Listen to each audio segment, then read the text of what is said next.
Wait for it. Hello, everybody! Welcome to the penultimate episode of ChronoBloom. Oh boy. Oh boy. Is everyone ready to get aboard the trauma train? Hey, we are here for the drama, my dear. Woohoo. Excellent. I'm already in. Well, What are you talking about? joining us on the trauma train, it's the trauma time traveler, Kinley. Who are Hello. what, where from, why, how? I am Kate Purcell. I do video games and TTRPG stuff, and you can find me Tuesdays on my channel, Chaotic Wholesome Presents, which is where I'm also in chat. Say hi, y'all. And also on the train, on the trauma train, it's the trauma twins. How are you doing, Sunny? Twins, not so great. Sunny doing fantastic. It's great to be here. Hello, thank you for having me. I am Loving Sunny, and you can find me as Loving Sunny in most places, and the links in the places and the stuff. Thank you. I'm so excited for the trauma. And putting the R in trauma, it's Rosie. Hi, I'm Rosie, Sweet Rosie B. Just about everywhere on the internet. I'm a TTRPG performer, showrunner, and artist. You can't really catch me most places except here, where everything is awesome. And a delightful place to be. Yes. And actually fallen to trauma already, it's Nathan. Hi, I'm the barista having an absolutely bad time, Enrico Williams, or Nathan Blades, tabletop RPG designer, voice actor, streamer, and general internet ne'er-do-well. And finally, it is I, your purveyor of trauma, Tavernaut.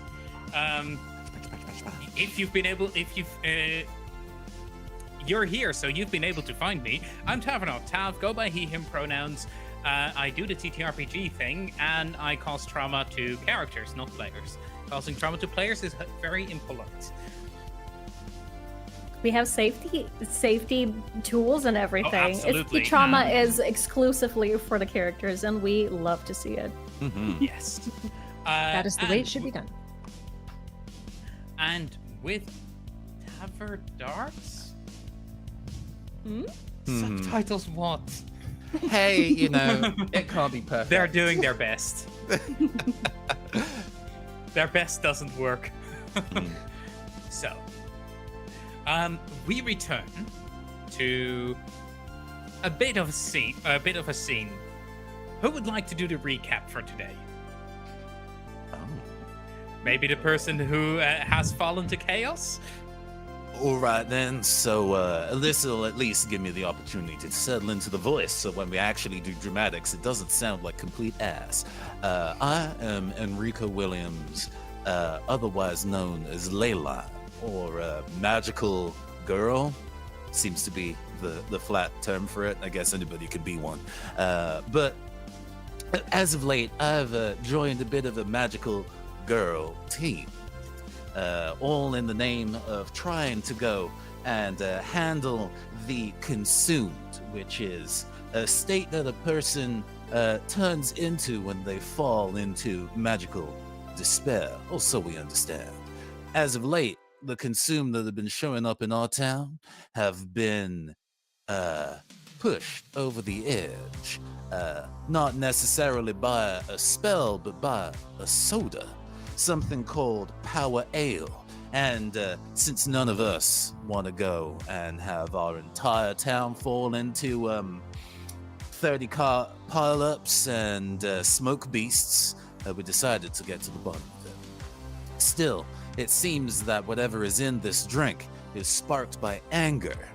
And we've been doing our best, since our powers are all fueled by our own different emotions, to stay away from the thing that will make things seriously aggro. But as push comes to shove in our infiltration mission into a particular company by the name of Interbevco, which sounds fake as hell to me, and to be honest, it's definitely a shadow corporation, it seems the heat got turned up and tensions were running high. And when tensions run high, people will quite easily turn to anger. So I made a bit of a resolution to myself. It would be much easier, rather than to stave back the feeling of anger, to, well, just not feel anything at all. Some people call that eclipsing. I call that common sense. Just sheer efficiency. But still, we do have some others who are along for the ride, and they should probably explain how they're feeling under the current circumstances and cover some of the details that I missed. Absolutely, and I think the next persons to start are probably the twins who just had some revelations about, well, their family. Yeah, so everything is fine, everything's okay. We're just doing a little investigation, trying to prevent bad things from happening and hopefully stop the bad people from, doing what they're doing and also apparently experimenting on people to try to bring, that carbonated anger out of them.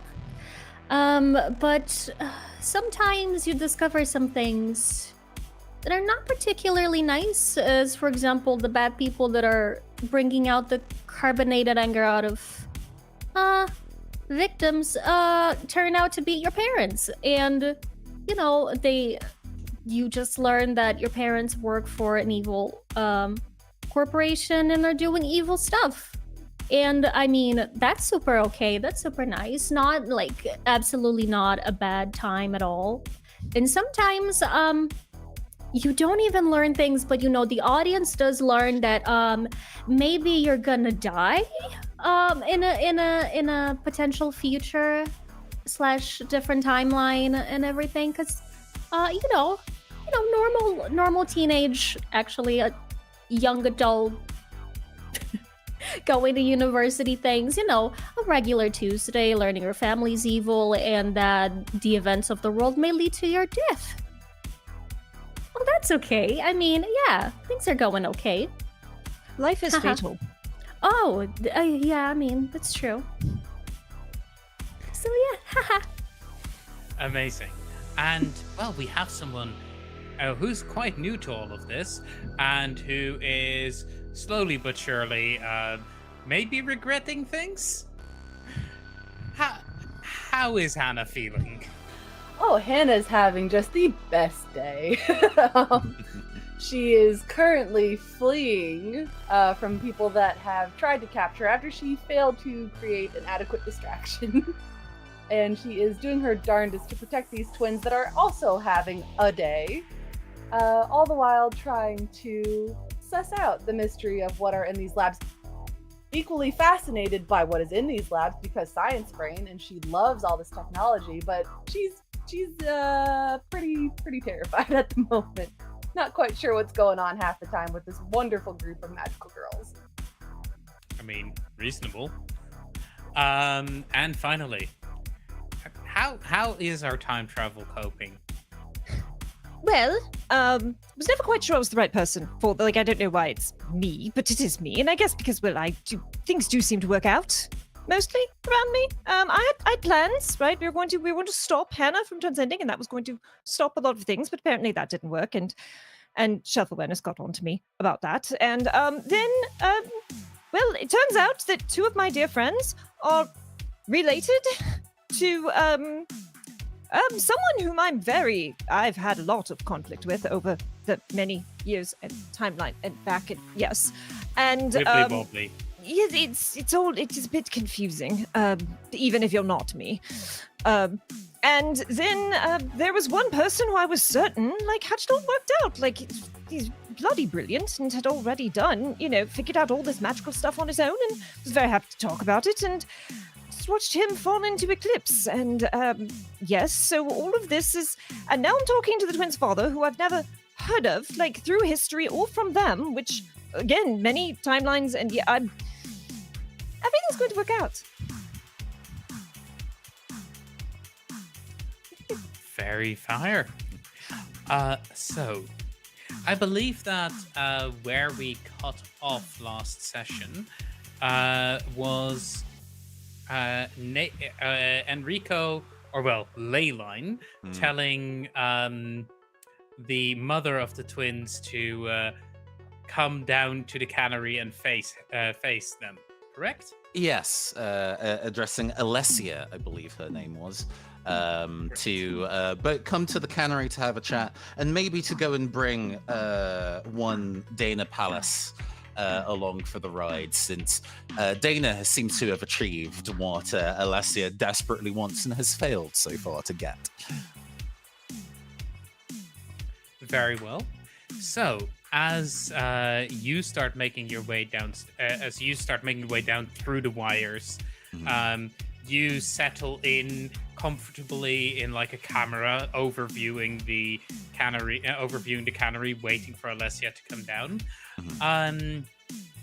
Alessia barges past her husband, not even noticing the fact that he's being he's being held down by Kinley.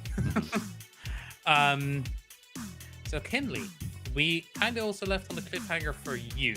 Oh. So let's get back to that bit, shall we? Yes, So right what- into the trauma then. Oh, absolutely.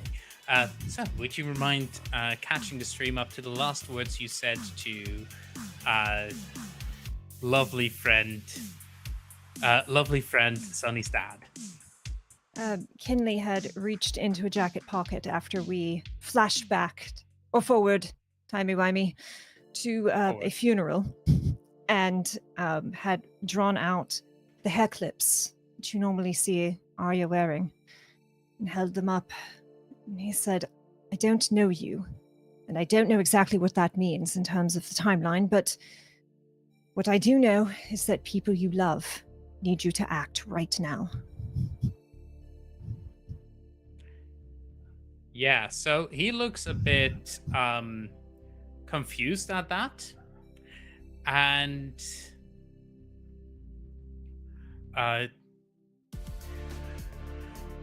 he's going to well, actually, I'll let this depend on a dice roll. I believe that would be considered confessing. So, I know what's about to happen. I did very specifically word this whole thing in the last episode as like, I don't know you, I don't know what that means, I don't know why, I've never heard of you, like what you've done to them, that they've never mentioned you, but I need your help. They need your help right now. Hoping that it could be a forgive. Because it is very easy to be very angry with a parent of someone you love who has been so absent or neglectful that it has left a void in the life of your friends. I see. Especially knowing what Kinley knows across all the timelines of things have happened and you've never been here. You know what? I'll allow it. Yes. Keep in mind that you're not transcended yet, so you don't yes, get I know. the, But I still get you two. don't get the transcended skills. Still get two. I believe, were we still in a yeah, and you know what? I don't recall if we ever got back to a risky position. I think we're still in a desperate position, and I think this is definitely a desperate attempt. However, so first off, mark XP. But second off, that means I definitely have the PDF open. Don't worry about it. I surely am a professional and not playing for time. I'm absolutely playing for time. Let's go. Do what you need to. Yeah, Exactly. I just need to double check. If you need me to just sit here and yeah. talk for a little bit, I can continue. Like, it's Desperate- very difficult. Desperate position. You do it, but there's a consequence. You suffer severe harm, a serious complication occurs, or you have reduced effect. Okay, so I'll go for severe harm. Doesn't seem like it makes sense here. It's not like you're trying to fight him or anything. Quite the opposite. Yeah. I'll go for lesser effect and a serious complication. The lesser effect is going to, and I'll announce them so that you can decide if you want to resist any of them. Okay. The lesser effect is going to be like he's going to, for a second, you see something in his eyes going like, "Oh God, what have I done?" But then you see him steel himself, and he's going to go, "No, this is I'm doing all the right things for all the right reasons, and I'm doing this for the city and for my children." Basically, he's going to attempt to delude himself in that he's doing this for the right reasons.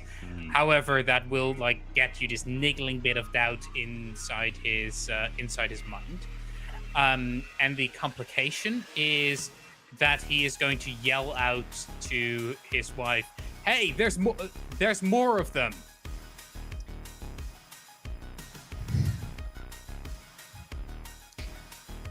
Well, I would like to resist the doubt, if I could. Okay, so I don't mind her knowing there's more of us, because I feel like that is. If she didn't see me standing there, that's on her. That's at this point obvious. Okay, Yes. fair.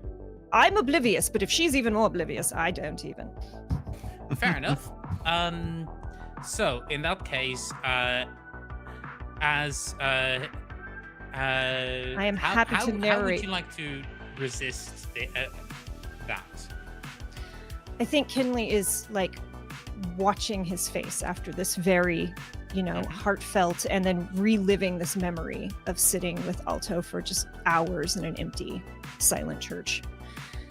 And just not just that moment, but years and years and years after, of him not having his powers, of him being alone, of him not having his voice, and is going to see him kind of shield himself. And you see just that flicker of anger that you're not used to seeing in Kinley, because it seems like they're someone who forgives very easily, but actually they are very prone to holding grudges. And they've had to learn this forgiveness moving across timelines and watching people make different decisions and make bad decisions, and then going back and seeing them make others. And he's going to grit their teeth and just lean in and say, "Do you know what it is like for them to be without each other? They already don't have you, and I don't know why. But you're really going to ignore me? You're really going to ignore this warning and just let them? Your children are incredible." Okay, so yeah, as you grab onto him again, and you feel this link forming with his mind, and you feel a rush of emotions that bombards you as you break through some kind of barrier, and at that point, I'm going to ask you to roll me a moon resist. Ooh. Despair and heartbreak seems fair. As you feel the emotional backlash of that, as he stands there for a moment, shell shocked, and then pulls back his arm and yells out, "There's more of them. Call in security." And then he's going to run out. Oh, they're actually on our side. So I get to roll 46 because I have 4 pips in Moon. No. No? You get to roll 2d6. 2d6? Yeah, basically you roll, if you look at the first line, the first vertical line, I know how this works. Okay. Yeah, okay. Okay. Brilliant. Basically, that is your resistance 2d6. stat. So 1 in sun, 2 in moon, 1 in stars. Perfect. That's why I had to ask. That's 7. 7. Well, it's a 5, Oh, so it's a you take 5, 1 sorry. stress. Take 1 stress. Brilliant. Good. I will take that. Sorry, y'all. Too many systems. No, having to switch Absolutely between no for all the worries. games you play, absolutely. I just learned the Essence system like this Mhm. past month, so bouncing between. I'm busy relearning Fiasco, and Mm. it's an amazing system, but it takes so much effort to get right. But that is not what we're doing here right now. Right now, we are going to get emotional. Speaking of, what are Hannah and the twins doing? And I would like to remind Sunny that the twins don't think their parents know they're magical girls yet.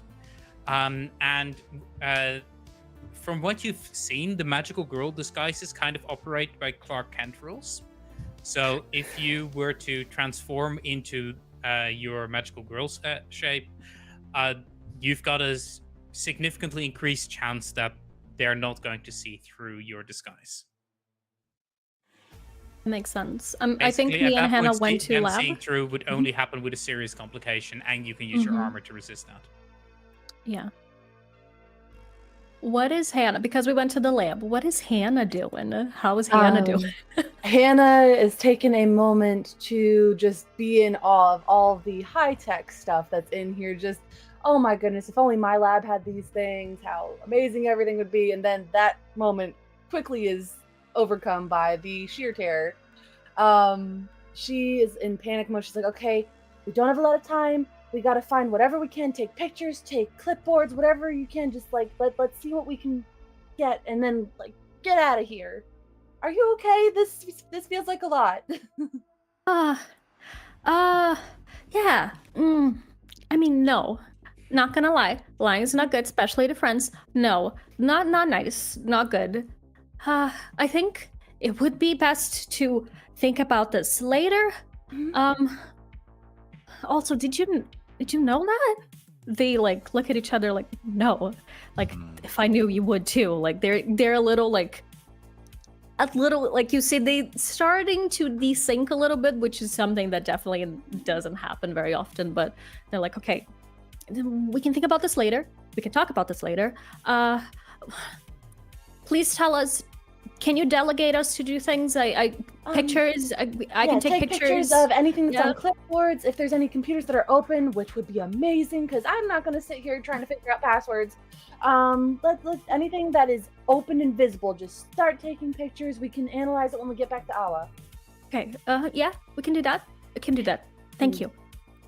Yeah. By the way, at this point, Enrico does notice, or Leyline does notice, as that computers are starting to come online in the lab, and you know what's going on there.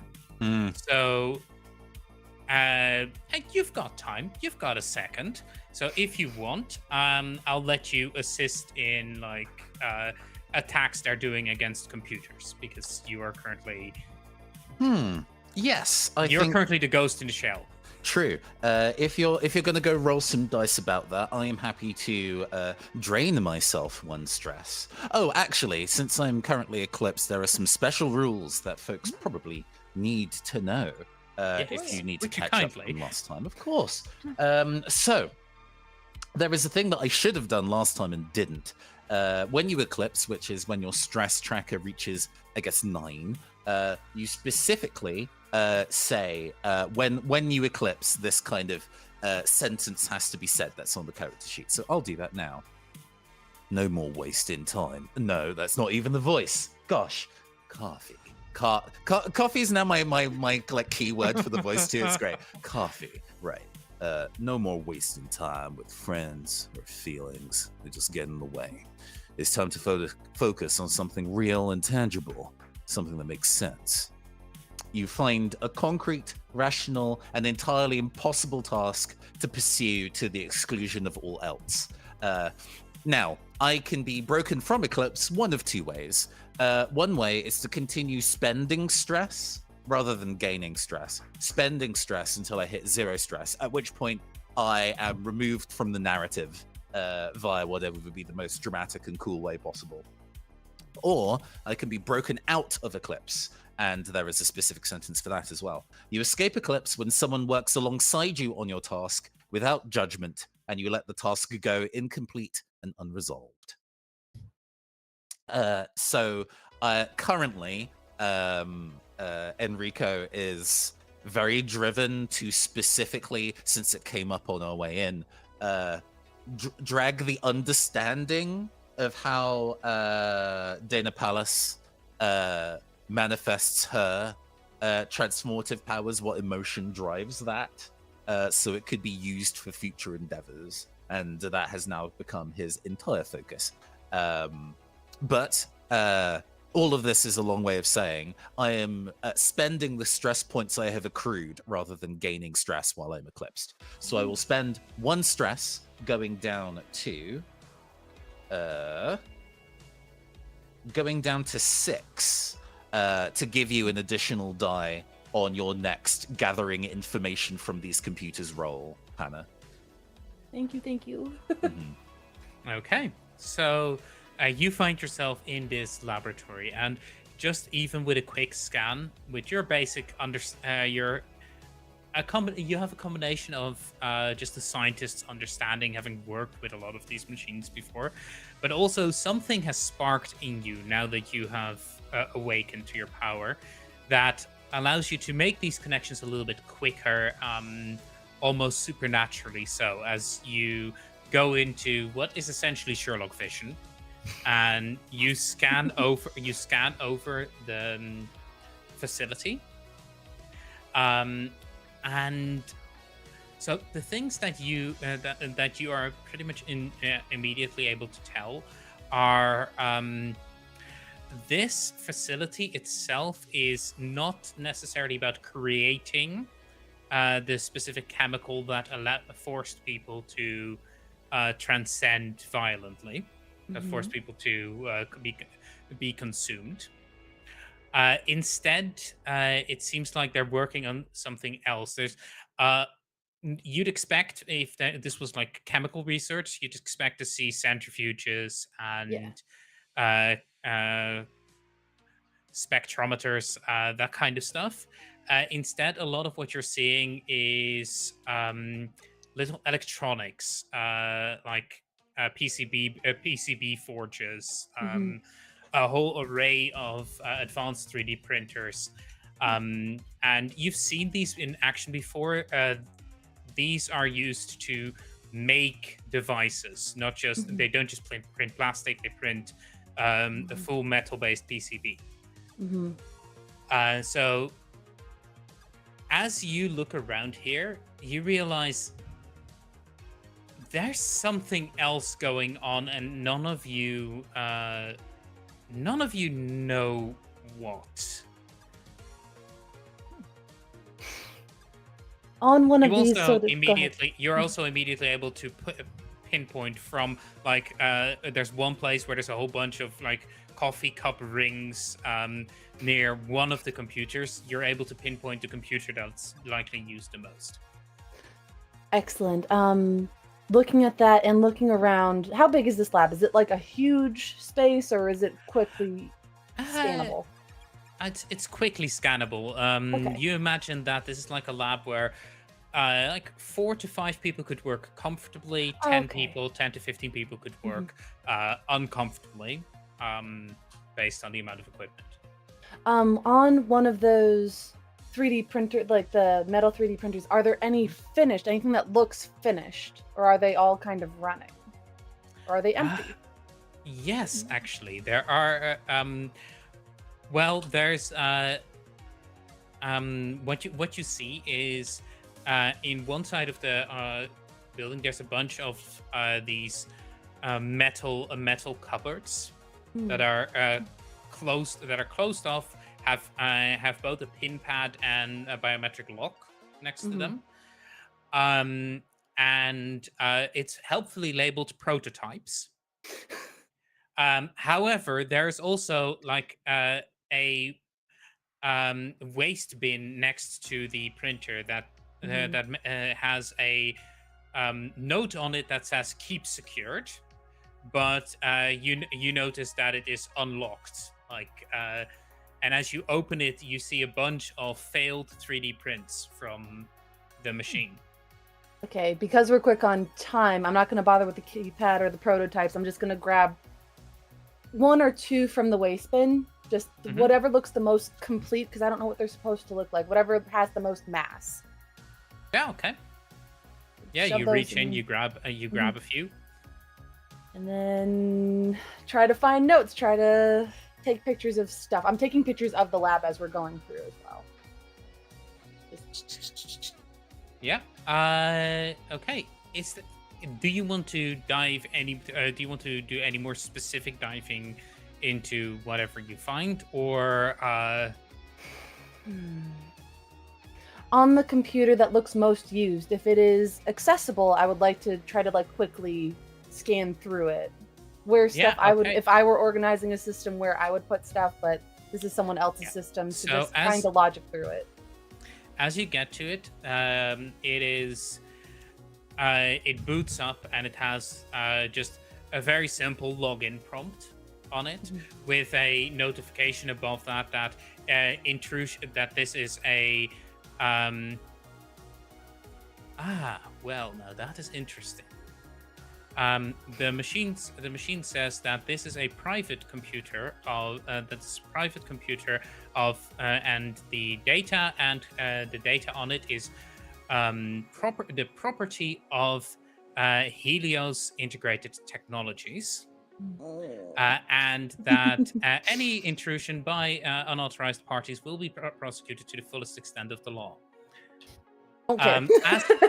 As that happens, you see the text start to glitch and change as Nathan, what does Enrico change it to let Hannah know that he's very ready to start messing with this computer on her behalf? Sure. I guess you get it's pretty clipped sentences. It's properly capitalized and full stopped though. Take what you need and get out. I'll help. It's easy. Okay. To the twins, is that Enrico in the computer? Yeah, that's Enrico. Ellipsis. It's that doesn't sound good. Not that tone. Okay. Nathan, I will let Enrico do the first attack here. You're dived in. Sure. I guess I was kind of framing this as me willing to go and take the stress to add a dice to them rather than me rolling myself. I kind of want to conserve the number of transcended rolls I have. Okay, fair enough. That is very fair if that's the way you'd want to approach this. In that case, it's going to be Hannah who's trying to hack into the computer, essentially. I figure that's probably analyzing. Yay! And I get to add a d6 to that? Mm-hmm. Excellent. You do. And if you want to push yourself, you can add another, or take a poisoned promise, not devil's bargain. I keep calling them devil's bargains too. It does exactly the same thing, but we know what we mean. Yeah. So you can definitely take a poisoned promise. It takes you a second, and you and the twins will arrive in to the scene at the worst moment possible. No elaboration, just that vaguely ominous. I have something very good in mind for this. Ooh. I kind of want to know what it is, so I will take that. Excellent. Oh boy, so that's Don't worry 3. about it. You'll be Just fine. the happiest smile that I absolutely dread. I am terrified but intrigued. No, I have an amazing shirt. Never trust a smiling GM. But yes, go ahead and roll for that. Oh. There's So a 5. We got a 5, which is 5's very good. good. I did That's good. So Take a yeah, 5. as you start hacking into this machine, it takes a hot sec. a little bit longer than you would have liked, but you eventually get there. So I'm in. exactly. So as you finally break through their encryption, you find yourself in the computer of the head researcher, which is the twins' father. The father is more of the sciencey intelligence type. The mother is the executive in this relationship. Both business and real life. And what you are starting to piece together is something that concerns you, something that you start reading over this, and this doesn't seem right. This doesn't seem like it is about awakening power in people. It seems like it's doing something else. And you are beginning to download all of that information. At which point we are going to jump back over to the other side of the facility. And I'm going to ask Kinley, what does Kinley do? I think Kinley is going to... So how easy would it be to see the twins and Hannah in the lab? Because Kinley doesn't necessarily know where they went.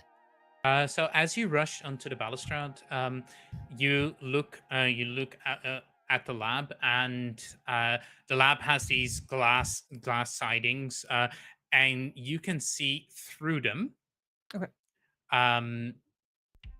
But you can so you can see Hannah typing away at the computer. Oh, by the way, I never finished my thought, Hannah. Because you did roll a 5.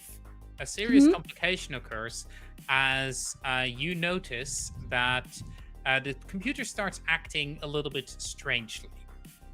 Like windows start closing, browsers start freezing for a second, and then you get a new pop-up message from Enrico.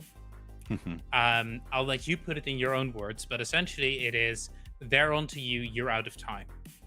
As a 4-segment clock starts and 1 segment is getting filled in, that says counter hackers are on your trail. Which can basically be resolved by turning off the computer. Let's be fair, this is not Shadowrun. How many segments do we have left? 3 segments left on that clock. Okay, thank you. I lost count. You're good. Basically, it means you're limited to 3 more actions in the computer. Time's running out, kid. Make your move or get out of there. Thank you. So, as this happens, what does Kinley do? Was Kinley able to hear the her being told where to go? Like, we're going down to the cannery, call that kind of announcement from Leyline was definitely broadcast to the entire room, so you were within a shot of that. Perfect. Just trying to make sure I understand what's all. So I think Kinley is going to like see them, knock on the door, just like tap with cannery. Enrico's in trouble, and then it's going to turn and just run down. You guys can lip read that essentially. So as you are rushing down, Kinley, the twins' parents are already downstairs. And meanwhile, I had a clock going for the guards being onto your trail. Yeah, sorry, that was the clock I was asking about. That 2 segments left on it. That clock is irrelevant because as she's walking downstairs, she's starting to speak in a walkie-talkie, and I'm not sure if you all can hear it, but the audience hears her say, intrusion in the high security laboratory, bring down the shield. And at that point, red lights begin as alarms start ringing. And I'm very much keeping an eye out for Dana as I'm going. Kinley, you are the closest to the security doors, and you can barely make out the sound of heavy jackboots falling on a metal floor as people are security is charging its way down into the facility. Where do you go? I assume it's a very large leap to get down to the cannery floor from where I am. There's not a way I could do that without breaking an ankle. I'll say this: if you do it in your untranscended form, it's a flow, and you're currently in a desperate position. So anything less than a 6 will see you suffer injury. If you do this while you're transcending, you can do it. All right, and I get the impression I'm not going to be able to run and get down there before security arrives. You know what? I'll roll for luck. I believe that I'm not actually sure if fate rolls are a thing in Girl by Moonlight. Yeah, I'll give a check. Control F to see if fortune comes up. Yeah, I'll just pull my copy of Blades in the Dark from the shelf because I am going to be using the mechanic, whether they have it or not. I'm just checking if they do. Oh, cool. Good. In that case, I don't need my copy of Blades in the Dark. The director can make a fortune roll to disclaim decision making and leave something up to chance. When there's no clear answer and no one is in a position to make a judgment call, a fortune roll is a good way to keep the story moving forward. So yeah. So I'm going to go ahead and do a fortune roll to see. That's page 36 for the results and for the amount of dice. I'm going to do a fortune roll to see how quickly the guards will be making it.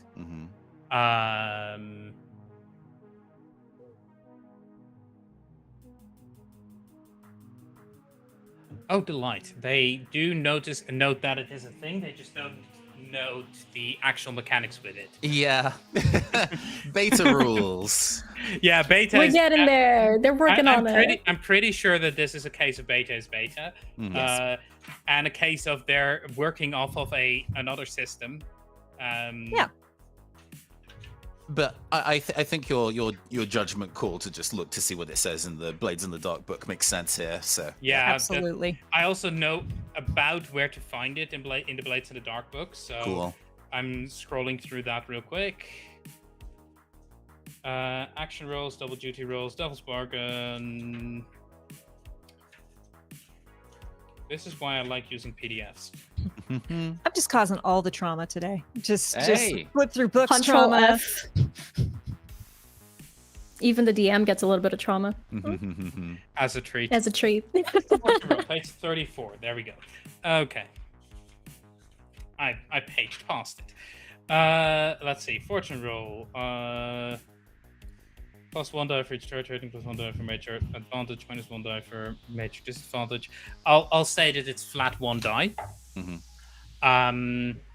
Because y'all in some shit. I think it's all going fine. So I the GM get to roll some dice. And meanwhile, if you want a copy of these dice, be sure to support the stream on Patreon. All patrons get these dice.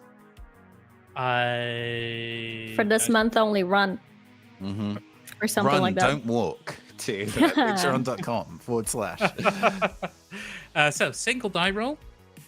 That's a 5, which is actually a mixed result. But the best possible mixed result you could get. So I'll say this: as you're looking around, you've got a feeling that you have probably about a minute or so before significant opposition arrives, You also have a feeling that if you wanted to, but this would be splitting the party, so potentially problematic, you could probably hold them off a little bit. No, I'm still no. I'm going to get down there as fast as I can and try to just put myself in a place where at least security won't easily see me. Excellent. Okay. In that case, you can run downstairs, or you can run downstairs, and then you'll be there as the first start to arrive. You can jump downstairs, and you have a second before people start to arrive. But if you're not doing it transcended, you run a risk of hurting yourself. No, I'm not going to transcend yet. I'm not going to jump. I'm just going to scurry along. I'm not terribly worried about scientists. I'm more worried about security. So I'd just like to at least not be obviously in security's eye line. Yeah. Okay. So as you rush down, as you hit the final flight of stairs, you hear the hiss of doors opening, and then all of you can hear the sound of probably a dozen pairs of jackboots marching down. At this point, I'm going to cut the camera towards Enrico, towards Leyline. You are now inside the cannery's systems. If I had a penny for every time I'd have an adventure end in a cannery with a showdown, I'd have 2 pennies, which isn't a lot, but it's still strange that it happened twice. Fun. Okay. Last one was in a masks game. To be honest, very similar energy. So you find yourself in the cannery as the woman comes walking down the stairs, and she yells out, "Well, I'm here. What do you want?" There is a voice that is very much like someone who expects to be obeyed. There is once again the scent of ozone and a crackle in the air, and with like a mini kind of like thunderclap, Leyline appears in the middle of the room, looking the same, in the kind of same suit as before, with the mirror sheened kind of like helmet. And then he takes a hand to the back of it and lifts it off, and the plasma is like a negative. So it's rather than it being kind of almost like white hot in the middle and blue on the outside, it's kind of like a dark, like a very dark in the middle, and like almost an orangey effect on the outside instead. Literal inverted colors. Amazing. I just wanted to have a chat since you are so fascinated about people like myself. I might have some information for you. I might just stop you. What happens will depend on how this conversation goes. Go ahead and for your opening salvo in this conversation, how do you want to approach this? Right. Okay.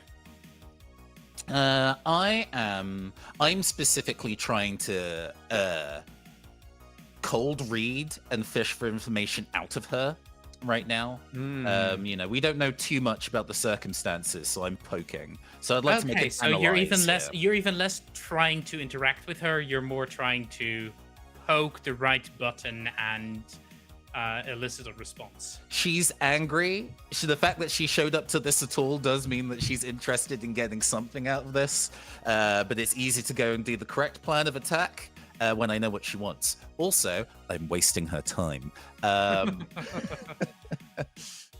You're So trying yeah, to get the like super villain. Yours. This is how I'm doing things. Hey, you know. But yeah, I'll make an analyze roll out of that. And this is if I'm able to make it an information gathering dealy, I would love to. Absolutely. Go ahead and analyze. And Sure thing. that's not what you got your transcendent dot in, right? I do not have a transcended dot in that, but because I am currently investigating, I do get an additional D6. You do get a on bonus roll. die. Yeah. So we're gonna be. I'll give you a devil's bargain. Ooh. And the devil's bargain, I'd say, is the executive has a gun, which is basically you're essentially trying to cajole information out of her by threatening her. She's going to feel threatened no matter if you succeed or fail, and she's going to pull a weapon. Sure. Sounds good. Sounds juicy. I want to see what type of gun she has. Yeah, I'll take that additional and put it up to a 4d6. Go ahead and roll for it, and then we'll see Let's what happens. party. Is that 3s across the board? Hold on. 1 4. No, there's 4 in 1 there. 4. Okay, it's a 4. Okay. Look, ignore that second one. That wasn't meant to be a reroll. Yeah, the second one is 2s and 1s. Yeah. We're not take taking that that. 4. We'll Take that 4 and run. thank you. Are you sure? I mean, Yeah. seriously, that's fun. Somehow, I would love to go and take that 4. Also, go ahead and mark a point of stars XP Oh, sure. Since this was a because desperate it's roll. a desperate heck yeah. roll. Mhm. You do it, but there's a consequence. You suffer severe harm, a serious complication occurs, so you have reduced effect. I'll go with the reduced effect on this one. Okay. So as you start saying that, she begins. She looks at you and goes, and just for a split second, you see something running across her face. And go ahead and I'll give you one of your gather info questions. Mm. And I am nearby, so you can use my playbook. I'll count everyone as nearby for the purposes of this. Oh, what juicy information does the time traveler have in the gather information stuff? Let's go for what really happens here from the time traveler investigation questions. That feels incredibly pertinent. Oh, spicy! What really happens here? Okay, so the way I'll explain this to you is, as you're saying, the thing you so clearly want. You see something run across her face before she neutralizes, goes back to a neutral mask. And the feeling you instantly get is, oh, that's not what they're after. Okay. They're after something else. And then she's going to pull out the gun, which is this. So it's brushed metal. It looks very futuristic, and as she's pointing it at you, it begins to as a small bit of light starts powering up in it. You know tack instinctively. This seems to be some kind of plasma-based stun weapon. It doesn't seem like it would. Well, it seems less than lethal. Definitely kill if you shoot someone straight in the head or in the heart with it. That makes a lot of sense. I would love to see her shoot a being made of plasma with a plasma gun. Yeah, so as she begins to pull that out, and she's beginning to she points it at you and goes, "Was that a threat?" It doesn't need to be. What I'm saying is that neither of us want to waste each other's time. So we can just have a little bit of a chat about the information of what we both want, and then I can be getting about on my day. And what makes you think that you have anything that I would want? Well, so I guess... So just to clarify before we move on, or where maybe this answer will come up in the conversation. But so currently what it stands and what really happens here, the answer is currently just not what I think it is. I don't have anything more concrete than that. Based on the less than successful roll, lesser effect, I'll say it's not what you figured out that what they're doing right here is not trying to transform people into transcendent. Since I am nearby and listening, is there information that I have? Does this jog anything in my very scattered memory banks that I could perhaps join in this conversation with. Oh. Okay, so this would require a flashback because you would actually be able to pull some things together, but it would be based on the on Kinley having seen like one of the circuits. So I'll let you take a stress, and to give you the opportunity to do this, as we flash back to she's saying this. We hear Enrico thinking, "Oh, so that's not what she wants." And then we see Kinley looking through the glass, and Kinley sees the half-completed device that you were able to put together, and I'd like for you to roll for putting it together, as in Kinley rolling for putting all of the pieces together. All right.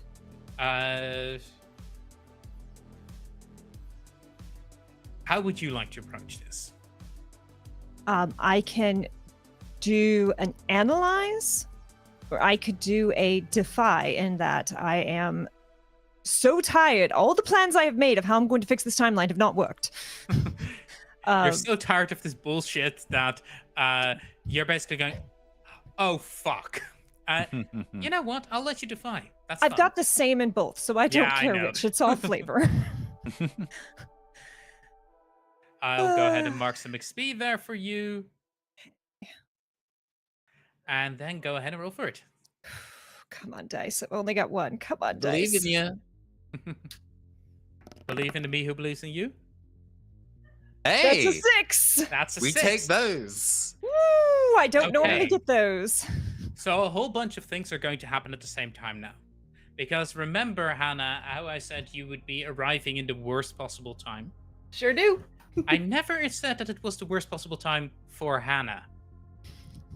Oh, yay. So these things are happening together at the exact same time. Kinley, you realize what she's saying, and then you look back to the item that you found, that you saw, and you remember something. You go into one of your flashbacks as you see on one side soldiers and magical girls fighting in what seems to be a battlefield covered in thorny vines, looking otherwise like a landscape blasted completely dry of all other plant life. On the other side, there are, yes, these plant creatures attacking everyone, but there are also magical girls who seem wrong, who are fighting against you. And that is when one of the soldiers grabs what seems like a grenade, tosses it towards one of the magical girls, and it connects, sticks, and then it seems to like spark through them as they fall out of the air, de-transcended. And at this point, the doors swing open of the laboratory, and Hannah and the twins come walking out as Sunny, the twins' mother, yells in exasperation at Enrico. Mm-hmm. You think I want to become one of those abominations? They need to be controlled for all the damage they do. There's nothing magical about them. They're horrors. And then she's going to unleash a shot at you. Mm-hmm. I'll expend a point of armor and ignore that. Oh, absolutely. So there's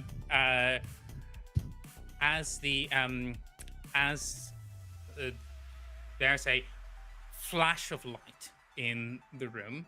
Mm-hmm. You will see a single bolt of plasma flying towards your friend. and it impacts. And for a second, you think, "Oh no, this is going to be bad," and then it dissipates across. Yeah, I plasma. think it's like it's fired, and Leyline puts his hand out in the air, and the bolt of plasma just stops, and then he sends it in orbit, like around his head, like a satellite. And then as that flash of Really is light cool. happens, we flash to the twins, and we see like a flash of light illuminate their face, and then darkness settles in as just the red light of the warning system is shining over them. And what do you do? I believe the twins were like walking around and taking pictures of everything. That's what like Hannah told them to do. When they hear that, they stop and they look at each other, like they just drop. And I mean, how a person or people going through existential crisis now, like of hearing your own parent saying something, maybe, you know, talking about you unknowingly, but this doubt in their, like in the back of their heads now, like, wait, does she actually know? Maybe she knows that, like maybe she rejects us like in a whole other level now. But they definitely like go through that. I don't think they can keep like distracted more. They probably look at Hannah and like want to go like join the situation. I would like them to transcend before getting into where like the parents are, but like not like go through if Hannah, you know, like You're allowed to be selfish here, by the way. Oh yeah. Looking at Hannah and going, you probably noticed that those were our parents. Yeah. I'm Just going. biology. I know Punnett squares. The hair is kind of a giveaway. Yeah. We're going. Just I one, can't and help you. Hannah will run up to the twins and give them just grab them in a big hug. You are strong. You are beautiful. You are valid. Don't let what they're saying tear you down. I know it hurts. Please be okay. And I want to spend a link to take 2 stress away from the twins. Oh my god. Oh, Amazing. that's so sweet. Holy shit. Just trying to bolster them a little bit because I know that that's really hard God, to yeah. deal with. And I want them Yeah. to be okay because one of my promises is protecting them, and this feels like a moment to sort of bring them in and let them know that they are important and loved, despite what They're probably hearing. they're probably like holding back tears and having, you know, an overall time. And then if you allow it, Aria's gonna like hold your face and go like, thank you for keeping us sane. We couldn't do this alone. And you shouldn't And we have appreciate to. you. You got this? I got this. I got this. I got this. Yep. Yeah. Oh boy. Yeah. Go. Anyway, go I get started 'em. running. Yay. Okay, so 2 stress less. 2 stress less. Yay. Yeah, the twins are gonna dart towards that, and especially with hearing Surprisingly enough, the shot. twins are just not stressed at all now. they were like Want them to go in know, as good as possible. happy. Trying to like focus on what Hannah said, like yeah, and trying to think like no, she doesn't know, haha, you know, haha, and just hearing the shot and going, oh shit, great, yeah, no, yeah, going. Yeah. So as the twins are going, we're not done with worst possible time, because as this is happening, the catwalk is also now filling with armed guards. As a full unit of Aegis security guards are rushing down. They now have visors down, because there's some kind of serious threat. Seem to be wearing some kind of body armor, and they're wielding a combination of machine guns and ballistic shields. So this is a very serious response for a very serious incursion. So I take it then, Sunny, that you would like to transcend? Yeah, transcending sounds like a good idea. Would love to transcend. Yeah. Absolutely. You can do that. Tell us how. Yeah. The twins start going. And how is the path? Like, do they need to go down? Is it just like down a corridor? How it's like, what's the distance? Like, when do they realize, fucking guards? Panic button. They And basically where is realize their that dad? there's this their mother yells this out in frustration at this annoyingly smug individual. Yeah. Also, now you know what they want. Yeah. So you've pieced this together as well. What they want is control, not to become. And as she yells that out, and there's just this flash of shock over both of the twins' faces, that is when the guards come streaming in. So you'll get the same deal that Kinley got if you transform while jumping down. That is essentially part of your transformation. And as we all know, when if you're jumping while you're transforming, you don't take damage. Yay! Superhero landing. It's Absolutely. As they come running, where is their dad in all this? Yeah. So their dad is actually a few steps behind their mother, and he is actively, like, he seems to be monitoring the energies of Leyline through his goggles. He has gone from full scientist. He's gone from like the flash of concerned father that hit his face to pure analytic mode. There's something interesting happening here, but it's also dangerous, and I need to figure it out before my wife or I come to harm. I am so sorry. Oh boy. If possible, if Kinley sees the twins running, they would like to run and kind of grab him and turn him towards this mid-transformation. Oh shit. I'll allow it. Okay. I would like you to flow, please. I will attempt.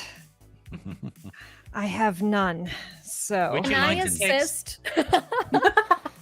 Can I assist by like seeing Kinley's intention and like the twins also like, fuck, now I want my parents to know, maybe like purposefully hold a bit, try to make it happen, and their feels of like, do my parents I'll hate allow me? you taking a point of stress to Yeah. give a die. There you And go. Kenley. No, I don't have a devil's bargain for you. So if you want to take the 2 points of stress to get an additional die, that's completely allowed. But otherwise, I don't have anything. Question: would there be any benefit to Hannah being down here? I mean, the party being together is probably a good idea. Also, there's a basically a 99% chance that the guards are going to see Hannah and are going to have aggressive problems with the fact that she's there. So getting the party together is probably a good idea, right? Well, I would be splitting the party, and that I would be trading places with Hannah. So I'm trying to figure out if it makes sense. feel like it's better to have Hannah with the group at least. All right. So, Kinley is going to transcend. They are going to run forward, and I'm sorry I've forgotten his name. It's not Giovanni, but my brain keeps going. Giuseppe. Would say Giuseppe, and they're going to rush forward and kind of both shout and try to point him towards the twins. They're going to push themselves for 2 points of stress. And in doing, they are going to activate on the other side of time. And one of the benefits is that I can trade places with my fated. So I am going to pull Hannah down here so that I will be back in the lab. Transcended and separated, yes. But at least the twins and Hannah will be together. Okay. So go ahead and flow for me. Yes, I am. One moment. I am marking a whole bunch of things. How many dice are you currently rolling for this flow check right now? I believe Um, Oh, that's pretty good. Yeah. Oh, yeah. One for assist. No, wait. You have 0 in flow, so 2. Okay. One for assistance, one for pushing yourself. I have an unspent link with you. Would you like an additional die now, or would you like help later?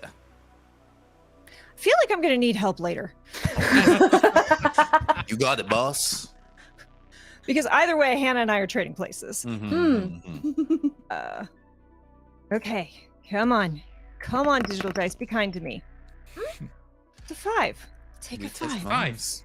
So Five. you do it, but there's a consequence. And the Yes. consequence is Hannah's dad was doing something. And he is going to succeed in doing that, which you can obviously resist if you want to I take am- stress. I am so stressed. You're 4 points what? away from eclipsing. No, I'm 2 points away from eclipsing. Oh, in that case, I Ooh. haven't been keeping an proper eye. Correction, 2 points away from eclipsing. Thank you for your honesty. Take a brownie point die. I've added a. I should inform you of a new mechanic that I've been mulling over, which is I'm not sure if you're familiar with the concept of hero points. Remember how I was moaning last time that I didn't have anything to reward people with? Okay. So essentially, I'm going to give, if people do something really cool or do something really honest like that, they get a die. You get to wildcard this die in any roll. You get to wildcard 1. So it basically adds an additional bonus point for you. It's a brownie point. Because I am transcended, I do get an extra dice. Hey. Okay, go ahead and Because roll we it, got our because- transcended abilities. We got 1 in flow. Indeed. Let's Correct. just see. Just Oh, see. you got 1 in flow. For crit fishing. That's 6. That's a success. Love it. So in that case, you're going to catch him mid yell as he is beginning to yell at his wife. You're trying to hit superposition plasma. And then as he's beginning to say a frequency that she needs to tune her weapon to, you catch him in midair, you swing him around, and he sees the twins. Go ahead and tell me how your transformation now looks. What your transformation now looks like. I think the twins would be running and not necessarily arguing with each other, but intensely like discussing like, their lives right now, and going like trying to figure out, okay, how are we gonna do this? My parents may not know, they may be doing this on purpose. There's a lot of variables, but we need to help Enrico. We need to figure things out. I don't know if this is gonna be like a conversation with our parents, and then they probably like see guards and everything happening at the same time and realize, you know what, they stop at the same time as if knowing, like, they don't actually need to tell each other what they're thinking for this particular situation. They're like, okay, we need to get ready for this. They start holding hands and looking at each other, and they see Kinley turning their father around and going like, this is a conversation, Sparker. This is gonna have to happen clearly. We're in a very complicated point in our family right now, so they purposefully start doing it, like, probably keep eye contact a little bit, looking a little like, hey, if you didn't, hi. If you didn't know, hi. And, like, touch heads with each other, you know, let the earrings touch a bit, go through the full, like, floating in the air. Like, it's almost like, do you know Total Eclipse of the Heart? with the wavy fabric. Like, imagine that wavy fabric around them, like, kind of like a cocoon, and they come out, like, together, like, holding hands and looking at their father and, like, kind of getting close, humming and doing that whole beautiful thing. If everyone's around, you know, that whole thing's gonna happen, but slowly approaching now. As that happens, you realize one thing pretty much immediately. Your dad didn't know. As he looks, and there's this look of shock on his face for a second, and then a moment later, just a quick shake of the head.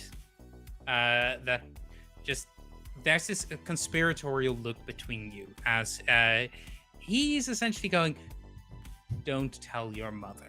And then he... Okay, fair. But there's also this look of shock on his face as he stops in the middle of what he's saying, and his wife yells at him, "The frequency!" Kinley, who just transformed in a burst of flower petals and glitter, you know, kind of grabs him and turns him and says quietly in his ear, like, says, "They have been my very best friends across more years than you would believe," and then is gone. Yeah, and Hannah is there instead. Hannah, you're holding this, like, slightly portly doctor who's who looks at you. And she's so much taller than Kinley. Yeah. What? What in the blazes is going on? And the twins are definitely looking like, oh shit, and looking kind of sad at him, like, consider what you're doing. Yeah. And walking slowly. As that occurs, the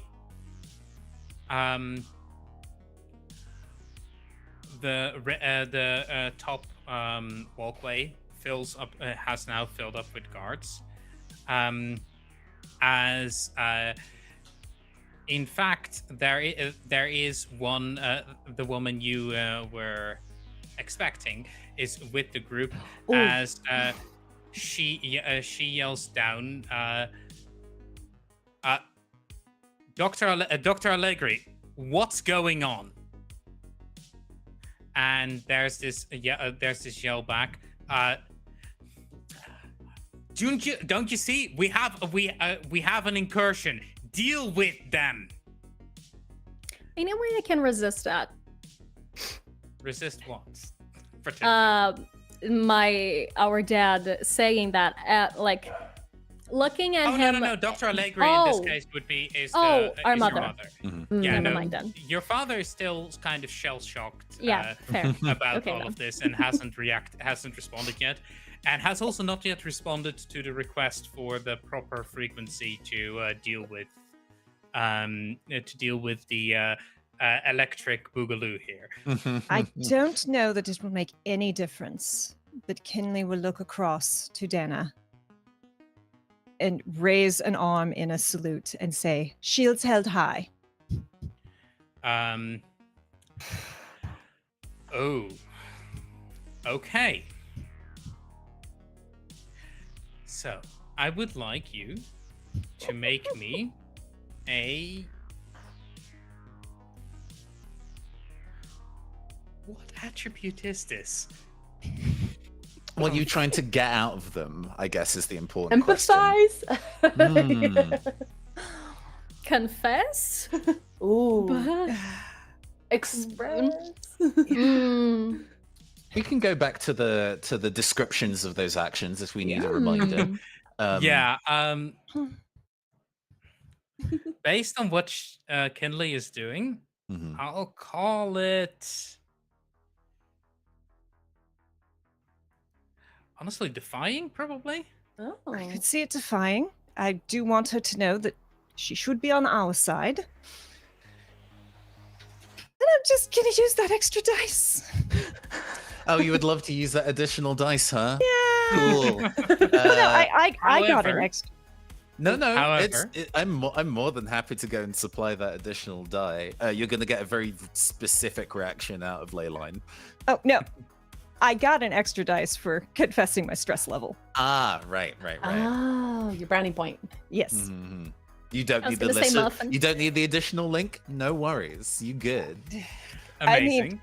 There's a very real chance I've rolled way too well for me. Mhm. However, before we resolve that dice roll, I think it's time for a break. Welcome to the So- trauma train. Choo choo. The drama train has been going for 1.5 hours now. I think we all need a moment. Let's drink some water, everyone. This is important. Hydrated. And I would like to remind everyone that our chat now has some additional features, which you can see if you hit the exclamation mark commands. Hmm. Does that work? Come on, I believe come in it. on. Oh Streamer.bot. no. Don't screw me now. Oh no. Yeah, there we go. I was going to be like, there's one very important command. and it Yes, is already very fired. important. The most Yes. important. Mhm. Oh, it's because I have no actions selected for commands. That'll do it. Yeah. Well done. There we go. Okay, updated and OBS. Do the thing. Yes. Yay! Amazing. So I just wanted to remind everyone that it is in fact possible to tell people to hydrate and or tell me to get the boys some treats. So before we get into the break, we've had a lot of trauma. I think we can have some fur balls. Yes. I could use some kitties, yeah. Mine That's is a just good a idea. perfect ball on the floor, and so if I pick him up, it's gonna ruin everything. Or else No. I. Hi, baby. Oh my god. Everything's better now. All our stress is reduced to 0. Right. Does Let's that work go. for me? Yeah, we're fine. If my stress gets reduced to 0, I die. Yeah, so that's maybe not let's just do it. Everyone No, but no. Enrico. Everyone Can your stress go back up?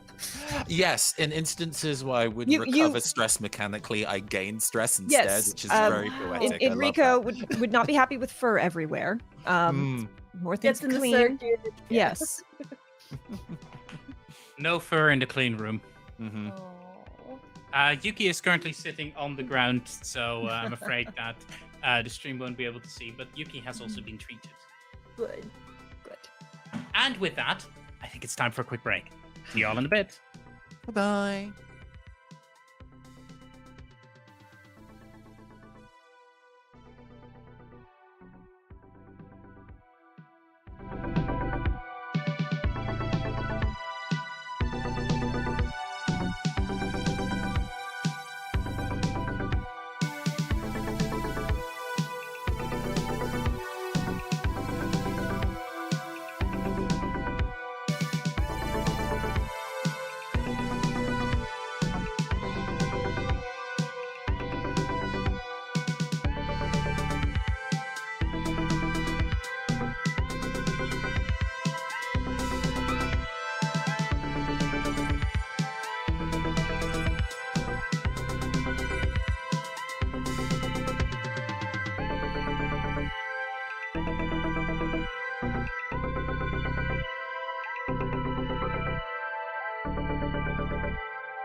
Hey, hello. Hi. We're So- all fine. It's all fine. It's all fine. For full disclosure, we during the break we did have a moment to check in if everyone was doing okay, and everyone is still doing okay. It is important when, especially when you're doing trauma-heavy sessions like this, to check in with each other. It is. This Yeah, has been your Precious regularly Mountain. scheduled TAV announcement. Characters can be traumatized. Players need to be okay with it. We love consent. I'm excited. Exactly. So, as we return, I believe we just had someone yell "Shields held high" to the security guards. With, I mean, they have shields, all of them, including the female security guard that you were expecting to, that you were hoping. Were you hoping to see them? I was, but you, on the other hand, maybe not. The answer is I don't know because things aren't. I don't know what happened in this when I was in this part of the timeline. I know how. I know where she was when but now it's. I'm not sure. I'm hoping. I'm trying. I might be making things worse. Efforts are being made. So, Cool. we're So, rolling. What was it? Defy, correct? Mm. Is that what we decided it was? I believe it is. Right. You're still in a desperate position. Okay. So take your lovely XPs. I will. Not like I need it or anything. And, oh, come on. Because if I don't mark it, I will 1000% forget. All right. And I'm going to use my brownie point dice to make this a 2d6. And, let's find out. Whew. Desperate position, a 3. You get It's- XP at least. It's the worst outcome. You suffer severe harm, a serious complication occurs, or you lose this opportunity for action. So as you are saying this, you notice like the security forces about to respond, and before they catch themselves and realize, wait, we don't know you. Were you aiming directly at Dana here, or? Yes. She is my focus because the rest of these people, I mean, maybe they'll, I don't know who they are, if they will. I know her. Right. Well, consequence, you have now made yourself priority target number 1 for Dana, Right. That's who at this point is, and this is the serious complication that occurs. Dana is going to turn back to, turn to the security forces and is going to say, suppress them. Aim to capture, not kill, but aim to capture, not kill. Facility priority high. Casualties acceptable. And then she turns back to you. Can I resist that by distracting before she can complete the thought/order? Like start, singing, being very obnoxious, just to maybe offset a bit of the process. I'll say you won't be able to resist that, but I'll let you defy. But mid consequence? Yeah, no, Because that's Oh yeah, fair. This was a consequence. No, you Yeah. can resist that. yeah. Because Sorry, I had a momentary brain fart. Yeah, I'll call it a Super sun okay. resist. Yeah. Okay. Lovely. I love how I accidentally choose the resists y'all are good at. Yeah, and also, I would like to ask if one of our series abilities is unshakable. Is that one of the group ability that we have as like from the Abyss series. I know we Yeah. have an ability. The one we chose was not that Um, one, was it?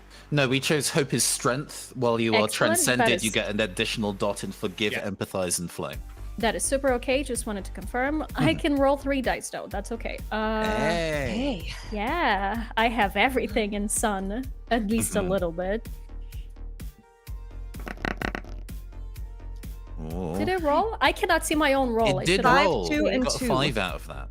Yeah. It Oh. rolled and a 5, so you take only 1 point of stress. Excellent. As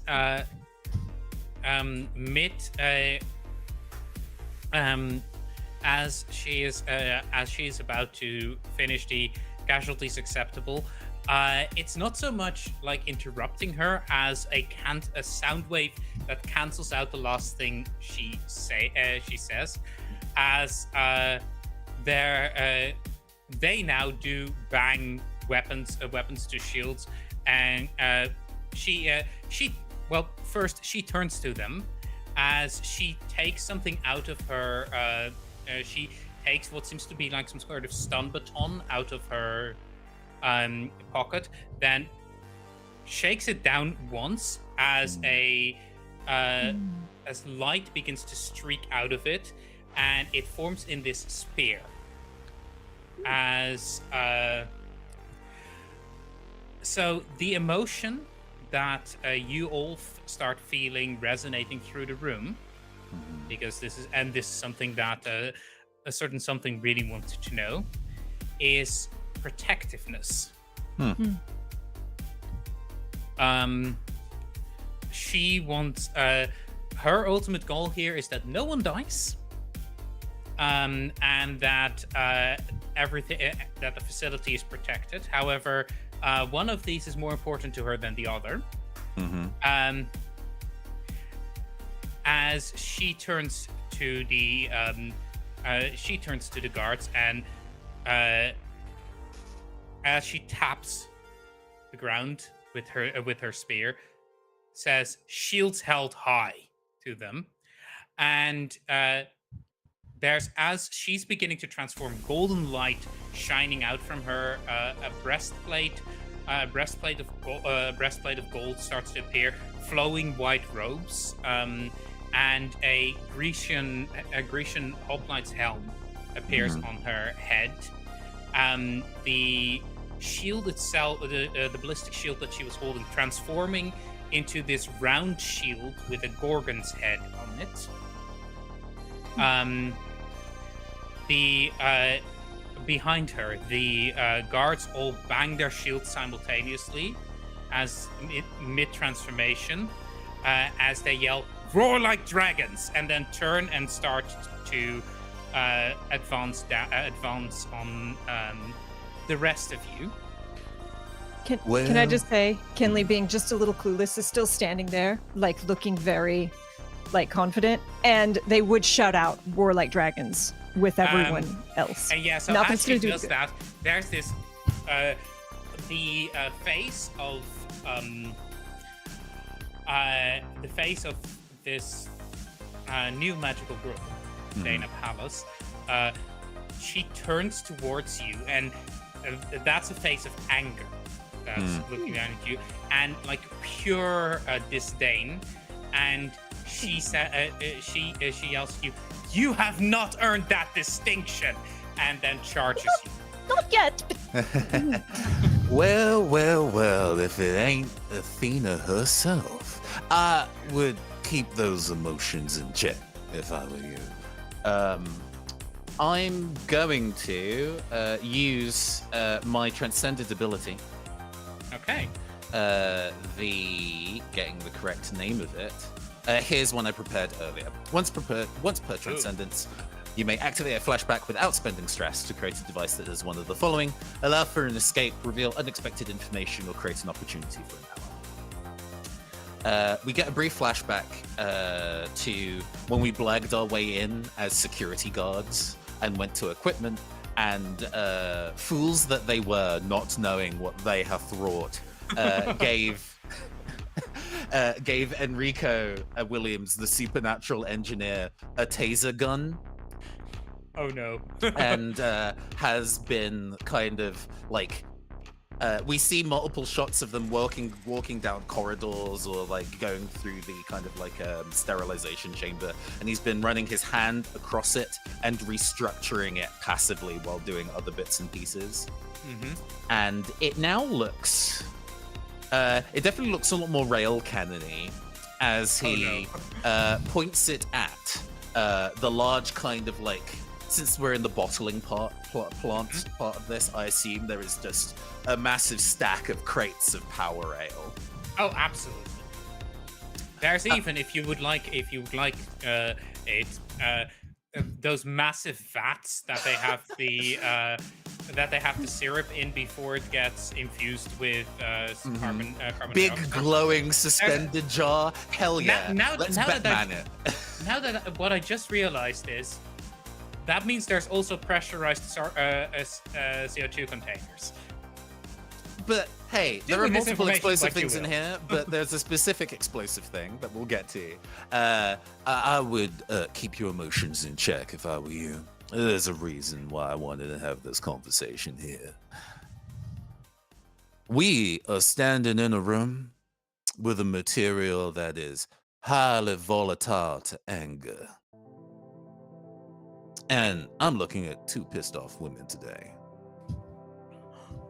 Take another step, and that spark of rage will kill everyone here.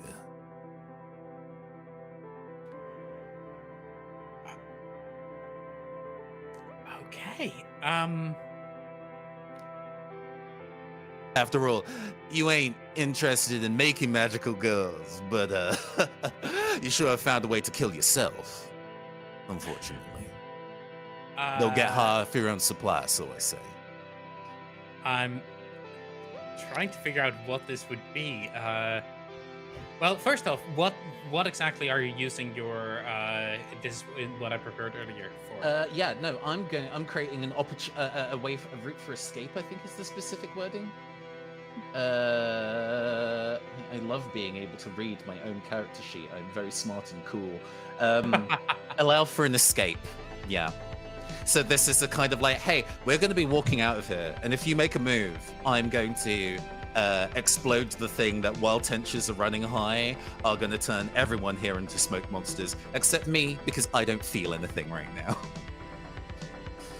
Oh, so Enrico is also willing to sacrifice his friends on this one. Everybody in this room hears this? What He's leveled friends? the Yeah, we're not rifle his at friends this right large now. jar. There's no emotion. No. I was just making sure. Oh, sure. So I'm sorry that I'm going to have to say that that's probably a defy. Unless you can argue for something else. Okay. Because I don't think empathize would work on this one. No. We are definitely pushing ourselves in a very specific direction. Let me give a. No, Defy is fine here. I think Defy is also the intimidation as things go stat here. Yeah, this is the intimidation stat. I will say this: your ability tells me that you have to succeed because you create an opportunity to escape.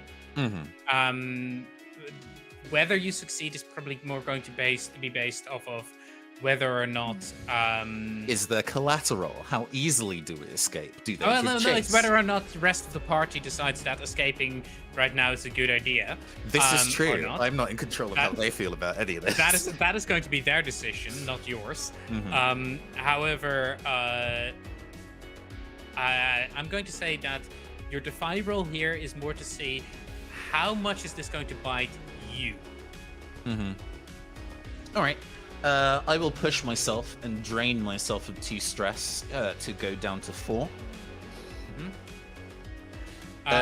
Does anybody have a link they want to spend, or give me a poison promise? I can't accept a poison promise because I've pushed myself. I will also offer you a poison promise instead of a push, which is you have now shown yourself to be the biggest threat in the room. And this is going to shock the twins' dad out of his momentary stupor, and he's going to tell their mom how to properly shoot you.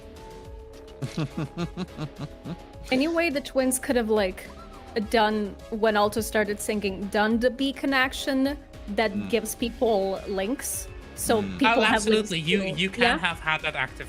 Yeah. You could even have had that active the moment you transcended. So Yeah. Okay. Yeah, that's what I was thinking. Because then that gives link. Because like then this, that counts as me spending a link on each ally, so I could give you 1 die for your action. I would love that additional die. Right? Thank you very much. That does push me Right? to 2. I think I will take the stress drain rather than the poison promise in this instance. But I do love that there is essentially a 2-person gothic choir with this standoff. I love that. It's so dramatic. I'd And also they're like to high give on you a die. emotion, so Fortuna is playing in the background. I like the fact, by the way, that Hannah still not transcended yet, just vibing. Can I say that she Holding has a at whole this man. point? It's an anytime. Well, actually, tell me how. Tell me at which point she's transcended. I will say it It's a happened. zero stress flashback in that case. And tell me how. She has now been transported, which, woo, still trying to find magic being a science, and it's getting more difficult by the minute. I will say it happens kind of anticlimactically as she is swapped, and she is found holding this very short, stout man. Just a puff of pollen surrounds her, and she is transcended, just kind of holding this man completely in panic mode, like just gone, just done with it. Okay, I guess this is how magic works. There's no logic anymore. Fine. And there's just Amazing. remnants of Kinley's glitter cloud mixing Yes. with your pollen. Yep. oh, the mess. Pollen petals and glitter. Yep, this is no longer a sterile environment. We're gonna have to shut down production. Do you think they really care that enough to do that? Health and safety inspectors get met with lethal force. A libertarian's dream. Oh my god. But yeah, to summarize, I have 0 in Defy. I'm taking 1 die in Defy for pushing myself, and a second point in Defy from getting a link from Alto, and a I would like to third, give one. oh yes, from Hannah. Is there a... I kind of want to know if there is either an energy, or you say something, or if there is like a dramatic eye cut in from the both of you as this is occurring. Like, give me that juice. Absolutely. As Hannah kind of panic transcends, she's going to quickly take in this brand new situation she finds herself in, because she was up in the lab like 2 seconds ago. Now she is here. You have a railgun. You are making all sorts of threats. Hannah's here for it, so she's going to use her guardian here for you and give you a die and say, yeah, what he said. Just totally like his science checks out. Yeah.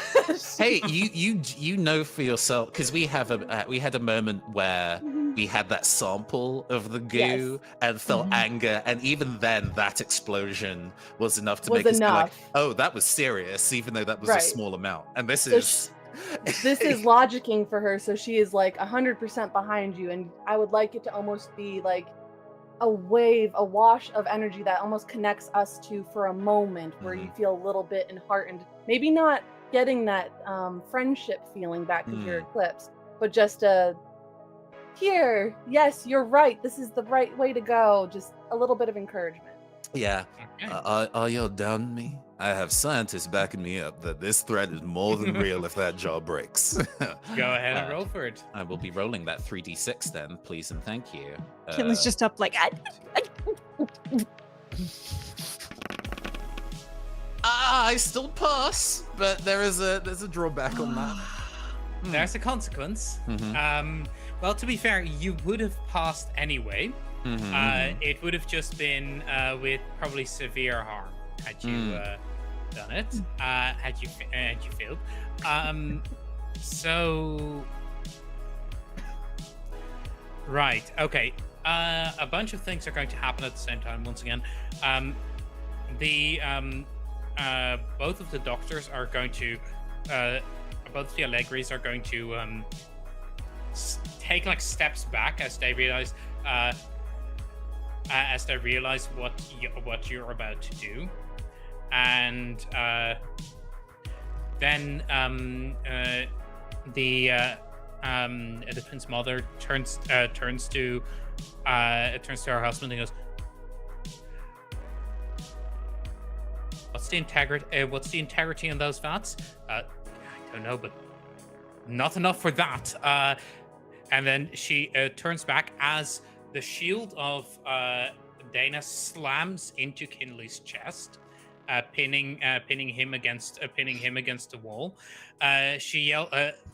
There's just one single in one voice. Both mother and father Allegri yell out, "Stand down!" as they're beginning to pull back. However, some harm, because the security forces were already pushing towards you. So they're and one of them does get off a shot beforehand.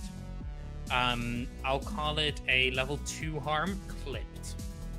Ooh. As a single round from a bullet just goes through your suit.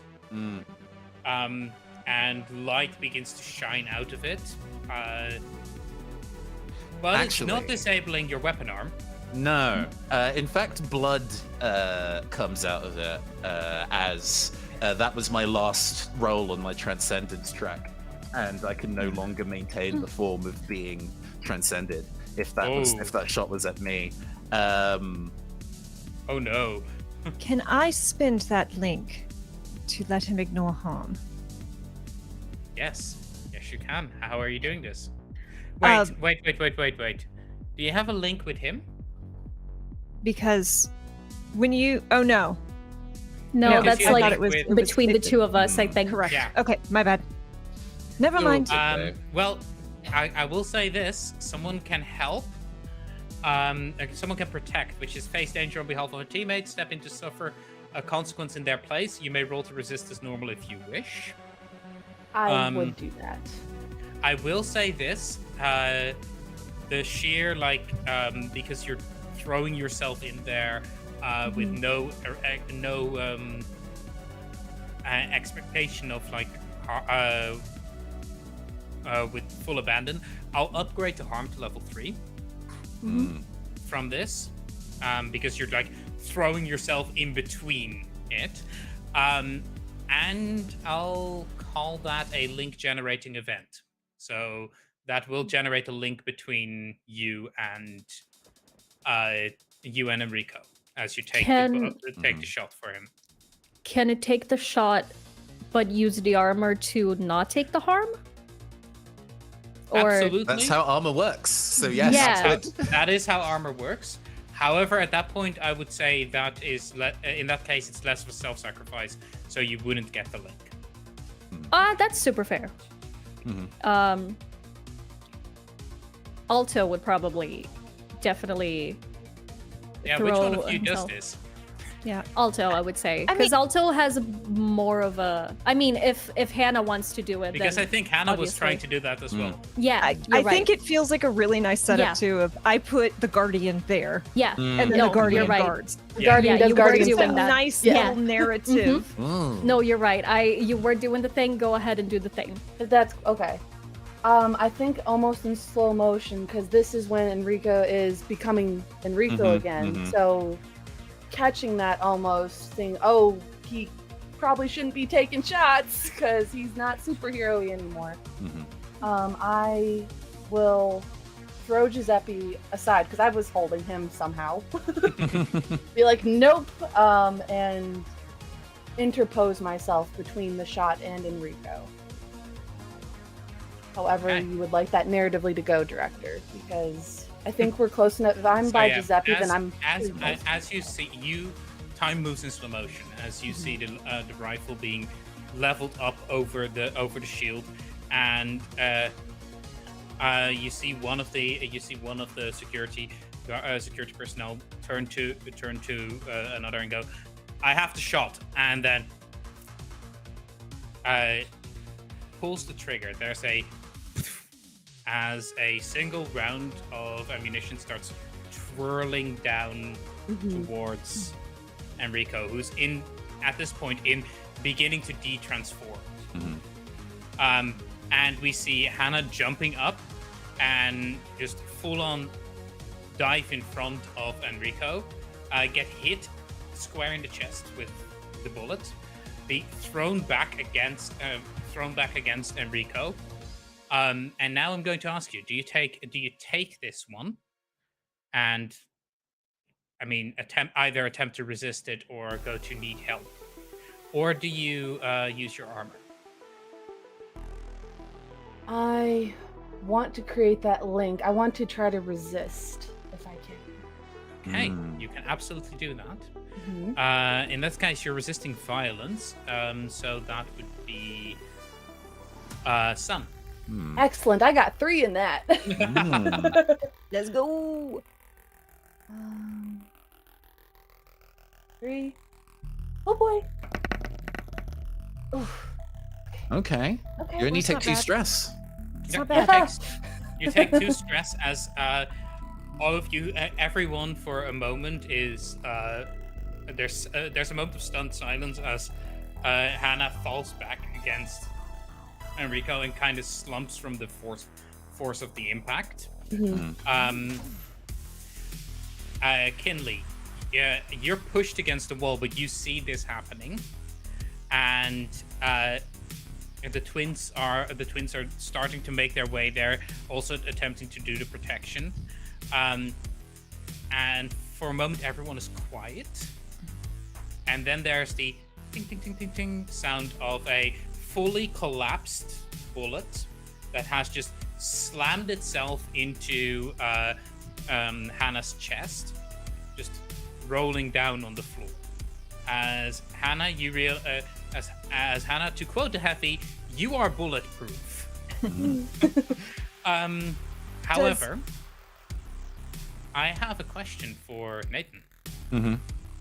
Could you read out your escape the eclipse for me?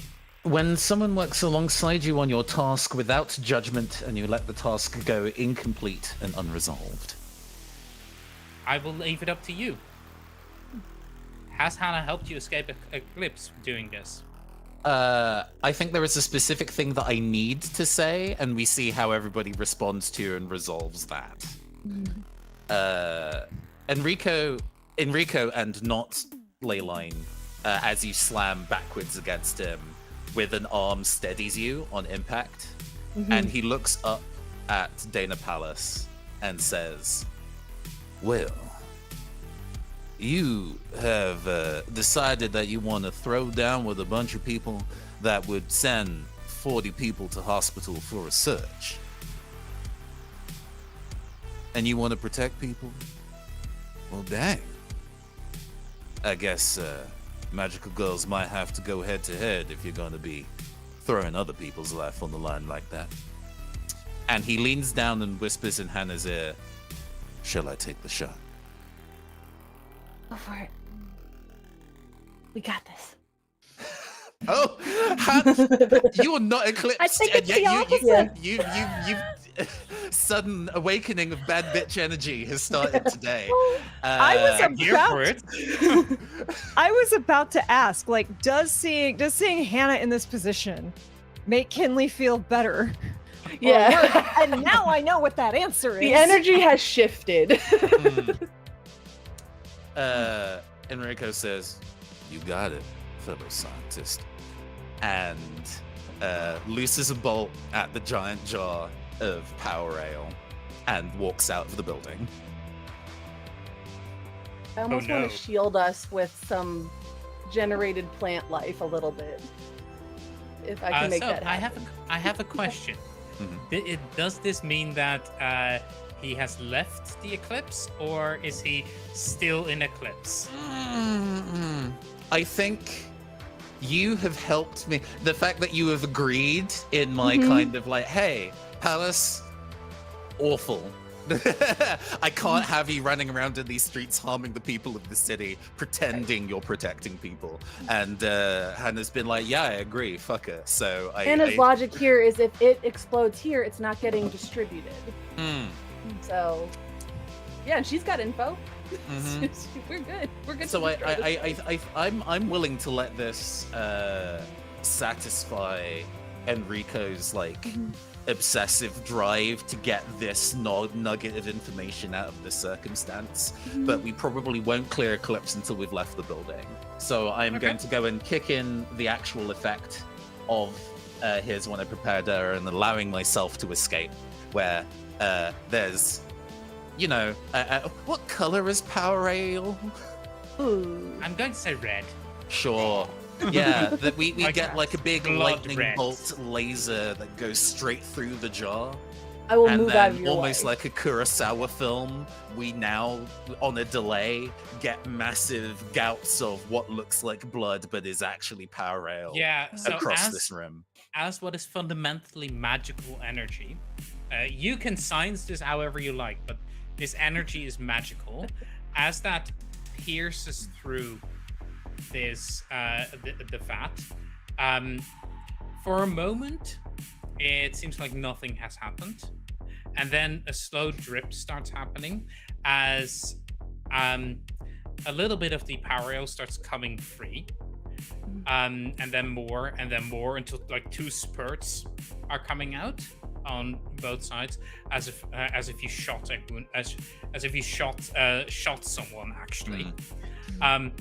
But as that happens, the drink starts changing in color and starts swirling as light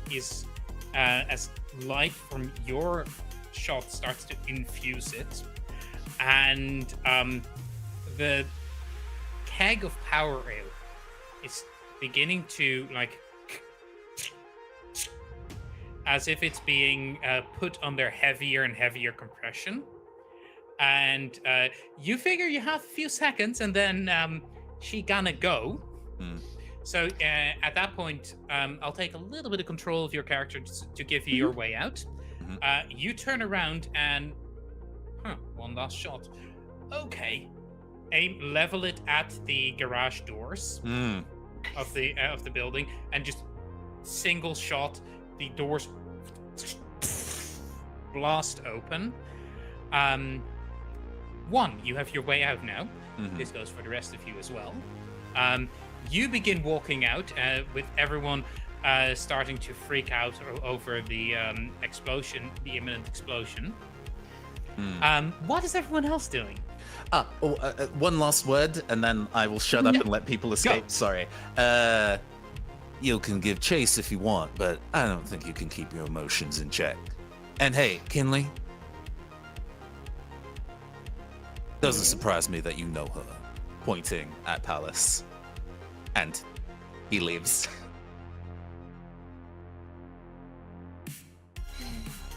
I will grab Enrico's hand to run. Okay. What do the twins do? I do think I wanted to say something for a very long time, and do you want to say that before? Who wants to go? Sorry. I'm in a. You three you all are together, so you all resolve you. Oh, okay. Don't worry, I'll get to you in a moment. That's Shenanigans occurring. oh boy. Oh, Nathan has just given me the best idea. Oh boy. How are the NPCs and especially my parents reacting to this? Are they running? What are they doing? Your parents are breaking out into a sprint. They know what is about to happen, and they don't want to be hit by this stuff. But they're trying to dive behind cover for this. The security forces are beginning to form a protective cordon, starting to pull up shields, but they don't seem to realize the actual danger they're in.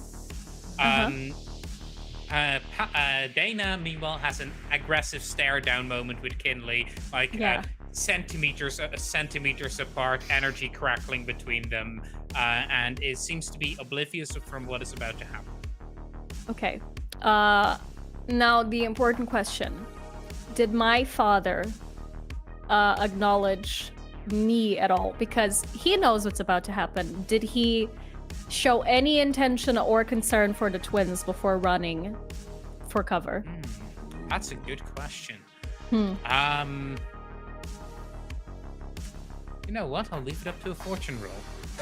Ooh. Excellent. I'll call it based That's on so the actions that you have all done so far. I'll call it a 2-die Okay. fortune roll. So you have a little bit of a advantage. As okay, so yeah, he right before they rush off, he turns to you and just mouths, "Get out," and then runs off. Okay. And So- it's less in anger and more in, "What have you done?" Yeah. I haven't done anything, bitch. You are associating with someone who Oh is yeah, something 100%. really horrific, and you're about to see Oh, the yeah. consequences of that. Oh, 100%, yeah. So I will say Kinley looks very stressed up in his little perch. oh god, yeah. I would like the twins want to run for their lives, but also try to, depending on how the situation is, either like tackle Dana, like get it, like they want to help Kenley, and I know Kenley doesn't want that. Alta doesn't fucking care. They are not living without Kenley, and I know that Kenley is not gonna be very thrilled about that, but they're at least gonna try before Kenley tries to convince them to not. So, I am going to switch back to Kinley for a second Mhm. because something is happening. Because your memories are starting to blur together for a moment as you realize something. You are at a pivotal point. Superimposed over each other are a memory of you sitting in a bar with Dana in her untransformed form, just drinking and drinking. You have your arm in a sling. She has this big black eye from a mission that you were at, and then a separate thing lands over that, where you are standing over a grave that has her name on it. And then we flash a little bit back as we see you and her fighting alongside each other against these thorns and these other magical girls, and flash. And you see her in black armor, a keen spear, charging towards you, pure red rage in her eyes. And we flash back a bit more as we see you talking to her, and two voices interpose over each other. One just is her like telling you to keep your head up after a very rough training. The other is you telling her that she'll be all right. We'll find a cure, as red streaks are going through her veins. You realize that this moment, you are either creating a friend or an antagonist. What do you do? All right. I don't. Is there a world in which I could do a flashback forward, timey-wimey? Did we ever find a way to resist or protect? Is there any kind of like breathing apparatus that we found that would like help protect people exposed to this?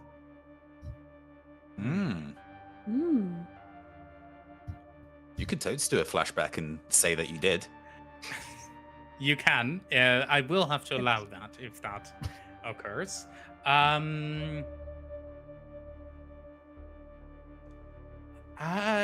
mean, I'll let you flash back to say that you definitely know of some way to protect her. However, having the exact thing on hand right now,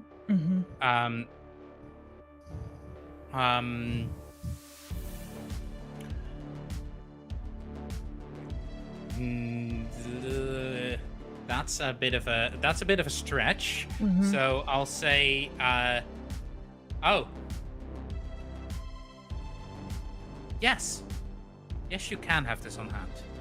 However, I just said a very nasty sentence as a GM in a Forged in the Dark system.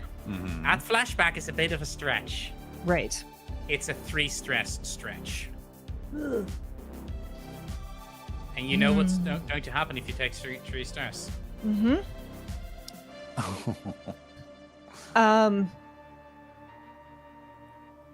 There are still other ways you can attempt to protect her, but those are very much down to the roll of the dice. Right. I think in this moment, Kinley has always been something of this free spirit. Everything is going to work out. I'm here. I've got a rough plan.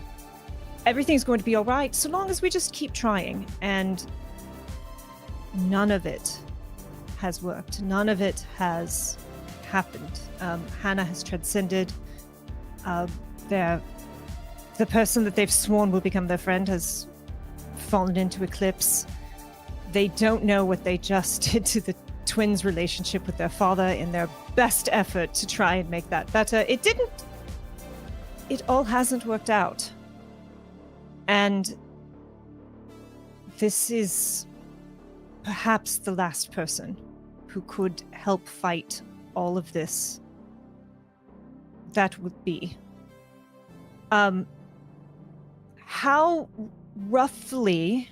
long will this explosion, will this area be contaminated if this thing goes off? Is it like instantaneous? Does it burn away? Does it linger for a while?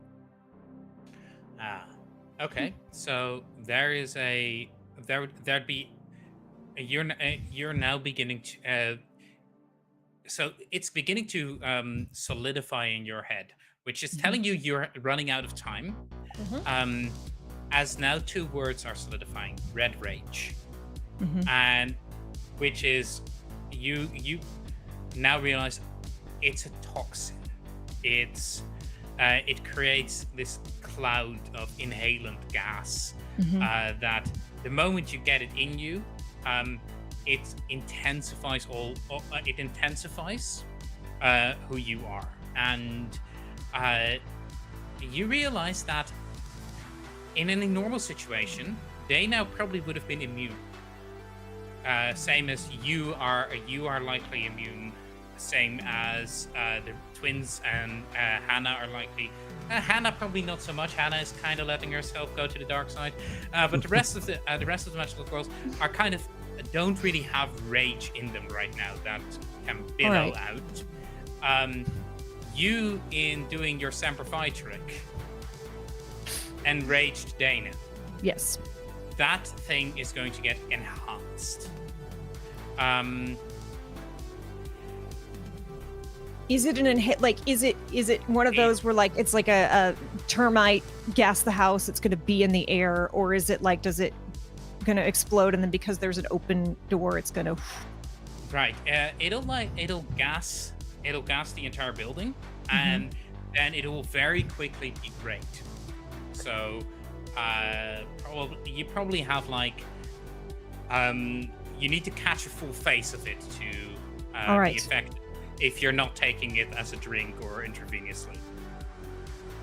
You're beginning to realize now that you're familiar with this stuff, which is not good because you weren't familiar with this stuff up till a few minutes before, and you now realize, that was being used as a combat stim.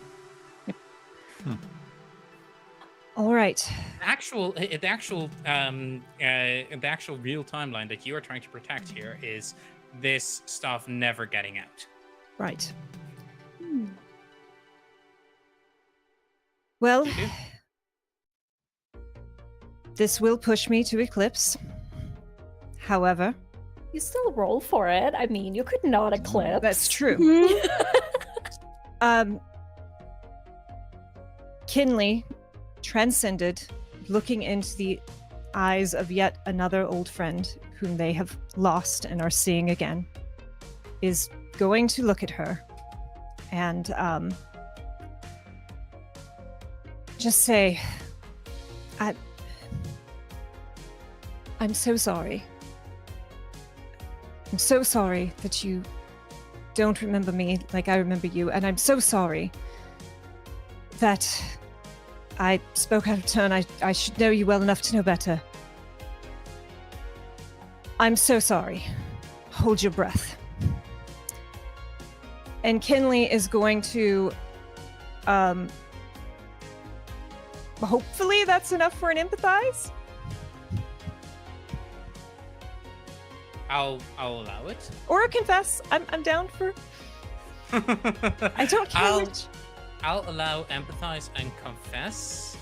I am double checking something because you might be able to shoot for forgive here. If you will allow me to BS my way into forgive, I am happy to say. When you forgive, you show that you care for someone despite a mistake they have made. You might offer a chance for reconciliation to a friend that known you. You might embrace a monster that was once human in the hopes that it might be human again someday. Sorry, it's confess. That's fine. Yeah. I'm going to push myself, so I will have 2 dice in confess.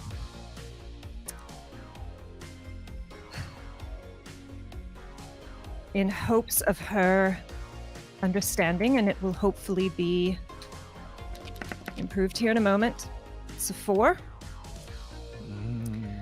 I'm going to wait until right as this thing explodes to do this. I'm going to look into her eyes and just keep talking. And right as this explodes, I'm going to use On the Other Side of Time to remove her from the time stream. So she will not be here when this explodes. Okay. So, which part of this, by the way, is going to force you into... Pushing myself. You have to take 2 stress to push, correct? You take 2 stress to push yourself, correct. Okay. I will say that someone else is also allowed to help you instead. I'm here. It depends. Do you want this to be a moment where you potentially eclipse or not? How are we doing this tonally? I'll say this. Would you like to have a risk of eclipsing? I think that is very fitting for the situation that Kinley is in. I agree. It could go either. Yeah. Okay. This is just that situation. Yeah, so as you begin to talk to her, there's something in your voice that for a moment, it's that thing where someone is talking to you like you are a friend that they've known for so long, and for a second that actually gets her to stop. She looks at you, and there is so much sadness and affection in those freaky goat square pupiled eyes. There's a moment of recognition on her face, and then she disappears. At which point, you get slammed against the wall by a wave of red. Second time being slammed against the wall today. You get slammed against the wall by a wave of red liquid gas. It's somewhere in between. You feel. By the way, did that count as a desperate? That's definitely desperate. You feel it starting to snake its way up your nostrils, trying to find like the point where every point where you are weak, reaching into the little fractures of your mind, saying, if you were to give in to the rage, you could be so much stronger than you are now. You could be strong enough to save everyone. And at that point, I would like you to roll for Eclipse. Mhm.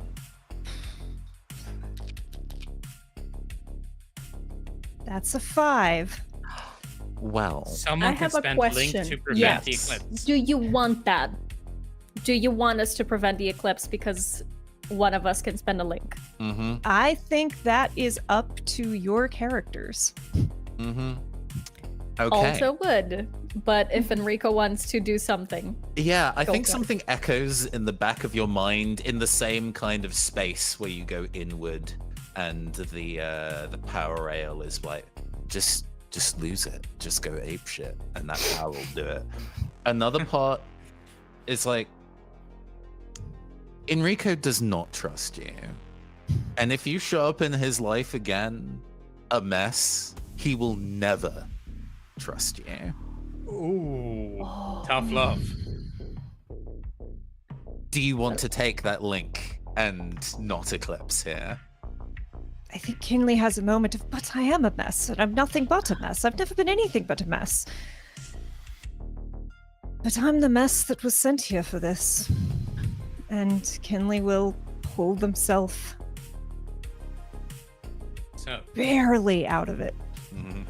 you feel power wash over you, and you reject it. As you collapse to the floor, you look up, and you see what were like dark gray, black uniforms beginning to together in plates of armor. You see the face shields that these people were wearing are starting to compress and turn into very similar hoplites helms to the one that you just saw your friend wearing. The guns that they're wearing, the guns that they're having, begin to shift as they turn into pikes, and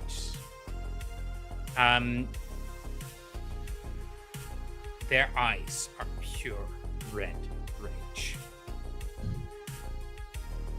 As a phalanx of shadow monsters are beginning to step forward towards you, there's a flash of light in front of you. Golden light, as you are blinded for a second, and then you realize that it's Dana standing in front of you, who turns back and goes, I have no idea who you are. But I you completely got understand. We really need to get run right now. Out We need to now. run. As she turns towards her former allies, and Level Shield raises spear and turns to you, leave. I'm going to turn and grab the twins' hands and like look in their eyes. And, like, are you all right? they were legit just waiting for you. They were gonna grab you if you didn't grab them. So, yeah, they're like, we're gonna drag your body out of here if we need to, basically. So, yeah. So, Kinley will look at Dana and say, thank you, friend, and run. So, as this is happening, your memories snap and they reform to, well, slightly different than you remember, but you're fighting alongside Dana again. You're having that talk with Dana in the bar, and you're now beginning to remember some of the snippets that were being said. As you seem, the two of you seem to be laughing about something that happened in a bottling plant 20 years ago. You now remember fighting alongside Aegis, but you also remember fighting against these powered up, red-raged soldiers. As all of you escape the facility without destroying it. Gods, that causes a headache. Oh. And that is, I think, where the mission ends. Ooh. So we fast forward a bit, finding everyone in the we find everyone in the Shelf awareness. shelf awareness, which as you walk into it, utterly drained. At least one of you still hurting from an injury. I think 2 of you actually hurting from an injury. A door in the back swinging open, and you see, very similar to what you saw in the lab facility, but you see a little infirmary area has appeared as you now activate the healing space ability of your hideout. +1 die to recovery rolls during downtime. And honestly, you've done enough that a second part unlocks, and I would like you to tell me what the garden looks like in Shelf Awareness. Oh. Can we have pretty birds? Oh, there has to be birds. They land Oh on my my map. It's magical. Soft, yeah. Bumblebees, soft bird singing, maybe like something that makes water cascade to make it like super peaceful and a nice That's place a to water relax. feature. Wow. Yeah. A little Right? scientific garden that Hannah can do experiments and stuff with. We have herbs, like, you know, some like mint and Lemon Oh, balm. good. I can Lemon brew my balm. own tea. Finally. yeah, exactly. Mhm. No, Like Kinley fresh is like ingredients for tea. basically Fae to start with. So there's like a weeping like a bonsai weeping willow, right? Oh my like God. it's Yeah, the way I'm ridiculous. imagining it now is actually as you open the door into the infirmary, it's more like an old-fashioned sanitarium style thing, which is like it has like proper beds in there and a first aid kit on the wall because we're not savages. We're not 18th century doctors. There's no niches. But it leads out, like it has 2 of those big glass doors leading out into this beautiful, picturesque little garden, perfect for recovering in. But very weird that this can be here in the city. Honestly, like you don't even really hear the buzz of the city when you're out there. So peaceful. Bigger on the inside, I guess. Hey. But yes, we move into the Fallout phase. Are we all ready, children? Yeah. Oh yeah.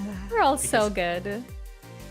So, just as the protagonists seek out the truth of their adversary, there's always hunting for those who would oppose it. This is represented by the Abyss track on their respective series play sheet, and it's referred to as the adversary track. So, during Fallout, the adversary track advances by 1 segment, plus 1 additional segment for each of the following that occurred during this mission. The adversary's agenda moved forward. Yes. Oh. Someone fell into eclipse or was killed by or defected to the adversary. Yes. Oh boy. The protagonists came closer to their destiny as established in the series creation. Yes. You have moved forward 4 points on the track. Nathan, could you remind me, because I know you've had it written down, what the track was at? What the track was at when it was off our first mission. That I actually don't have noted down. I do want to double check. It was at 1. Sure. No, let me just I can work this back. So the adversary track advances 1. The adversary's agenda was in fact moved forward. No one fell into eclipse, but the protagonist did come close to the destiny, so it had moved forward by 3. And now it's moving forward by 4. So the Abyss track is now in tier 2. 2 dots into tier 2. Hey. Can I get a quick clarification on the adversary's agenda moving forward? Yes. Sure, I understand. Yes. I figured you wanted to ask a question. They're creating these shadow monsters. They've got more Which test they subjects now. technically did. Yeah, they got Even though all we those broke it. people infected. But they're all in one spot. Actually, I can do that. your characters will not know, I'm afraid, but I can do that in a little bit of a side scene. Right, As we now see a boardroom where a bunch of people in suits are sitting around a table as Aria and Alto's father stands in the back and just is like wringing his hands as their mother is giving a speech, like pointing at camera footage from the assault and noting the threats posed by these magical girls. At which point, after they've gone over the different flashes, and they end on the shot into the exploding fountain. Not the then heroic stand by Dana, obviously, because that's not in their advantage. A man at the edge of the table, a gray-haired, short-trimmed beard, would almost seem affable if you didn't realize that he's probably a billionaire. Looks around the table and says, "Well, thank you for your report, thank you for your report, Dr. Salegri. I think we can all agree that the threat of these magical growths is severe. I propose we put the first defense layer in effect." As he raises his hand. Everyone in favor? And you slowly see everyone around the table starting to raise their hands. And he turns to your mother as he goes, "Very well, Director Allegri, you have control over the security forces." And then we flash back to thing. So yeah, shit is about to get real. That was the adversary's agenda moving forward. Okay, thanks for clarifying. Yay. It was useful. Yeah, you still have you still have a very successful mission. However, it also it definitely gave the adversary things to work with. It, for instance, gave them a way to point all of you out as the bad guys. Gave them footage to edit in the most absolutely. beautiful way for light. them. Yeah. Absolutely. So, you have now filled the adversary tracker to tier 2.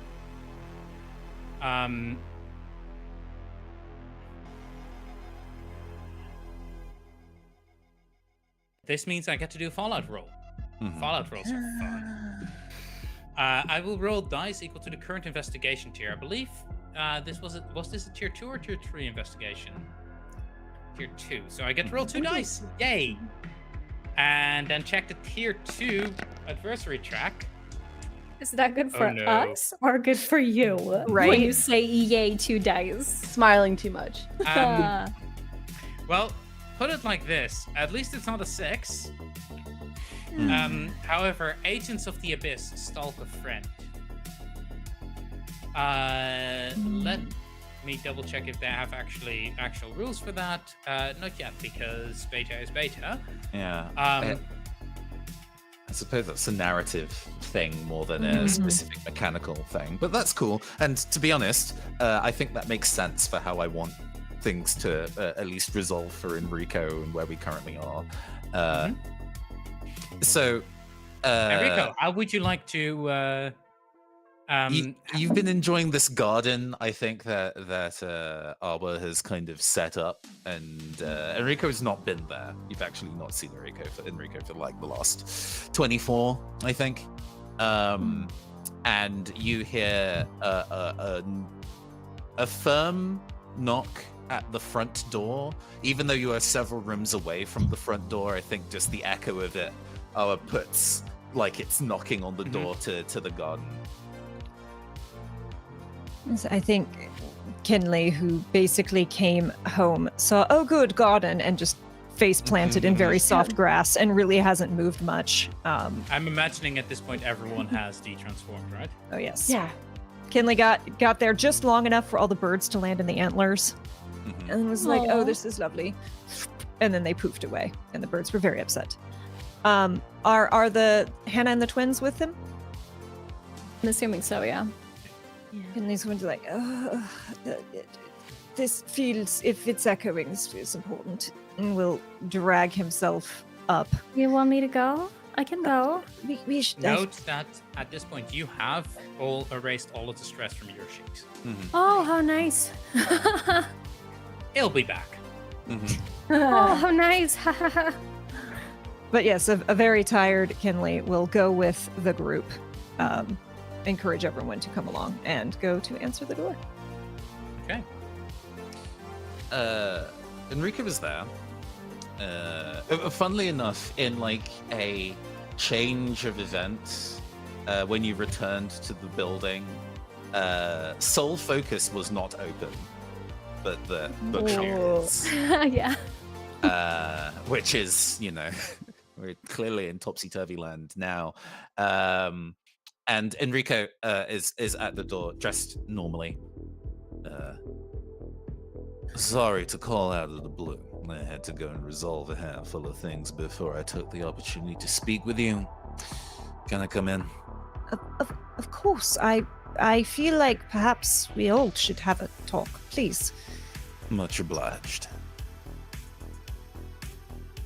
And he kind of makes his way in. Do we sit in the garden and have tea in this particular instance, or do we? It depends on what. If Enrico doesn't want to garden, we can sit in the cozy bookshop. I think he just kind of follows to where you want to set yourself up. He doesn't really protest. Maybe eyebrows like raise at the sight of there being a garden now, and then it's just like, oh, that's just how this house is. If you need any mint for any of your concoctions, we've got. It grows like it's a weed. It grows like a weed because it is weed. Isn't that funny? It's a nice weed. The Soul Focus is going to be closed for a while. What? What? No. That doesn't close. Well, at the very least, that is largely why I came to have a chat.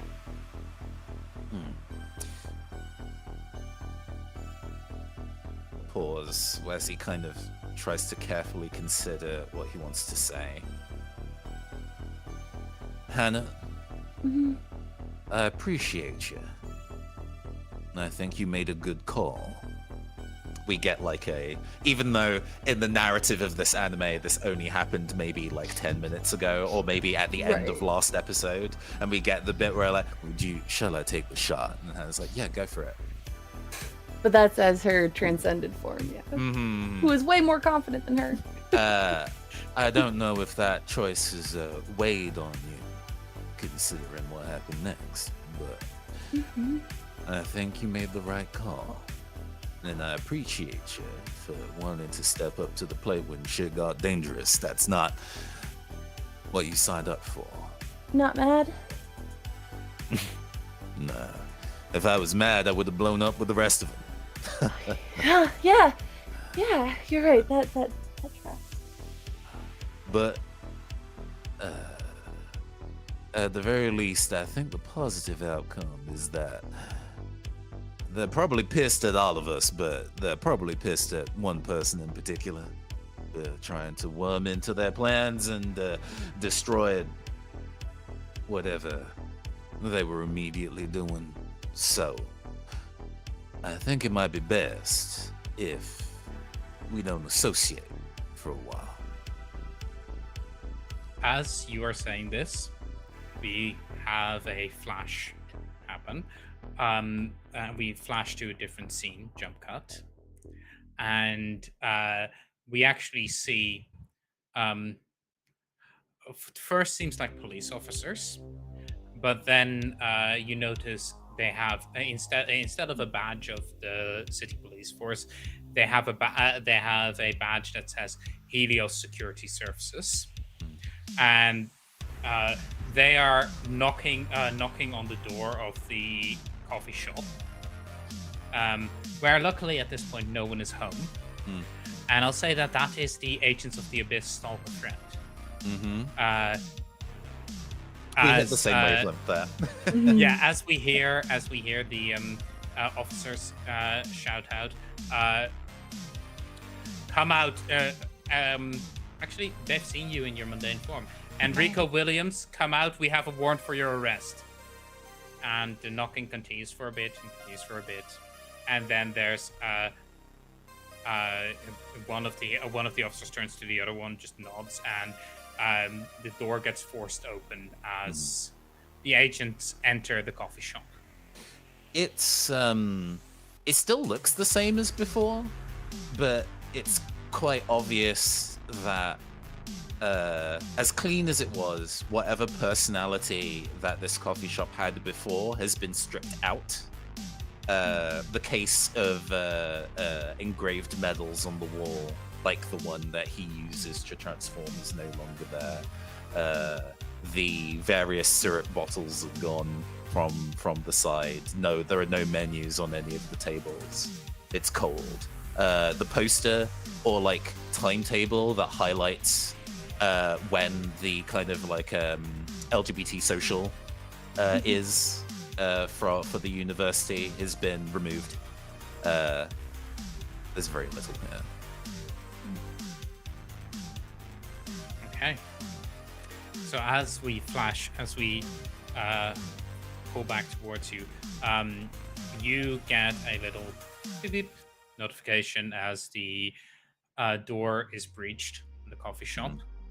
And you pop up one of the cameras that was left behind, and you see two, from this angle, police officers walking through the building, guns raised, looking like trying to find you.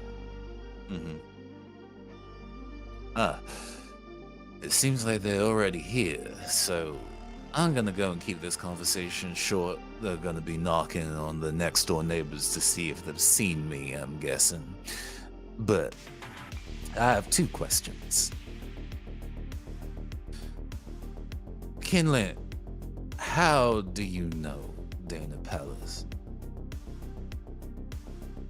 So, that is something that I was hoping to not have to tell you all, but that hasn't exactly worked out. So you've noticed something a bit odd? Yeah, you have talked a handful of times about how there's things aren't sitting right in time for you, and you're very vague and careful about your wording, but it seems that you've got a bit of a fatalist streak to you. I think you get a white customer smile again from you. That's a joke. He's not joking.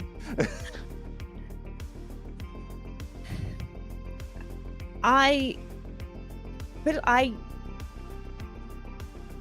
not. It's not fair to say that I'm not from this time, because I am here. There is a me here in this time, but I'm much younger. Helios is very bad. And I've been trying to stop certain things from happening, and Dana and I... Do you know what a druid is? That's a dumb question. So we, it doesn't mean to say. Sorry, I'm from a different time and place, and things have changed a little bit, and every time it changes, my memories shift and overlap, and I can kind of remember what happened, and things get a little jumbled. It's sometimes, and they look to the twins, sometimes hard to remember who and what and when and what was and wasn't. Dana and I fought together. Not much of a fighter, but I tried.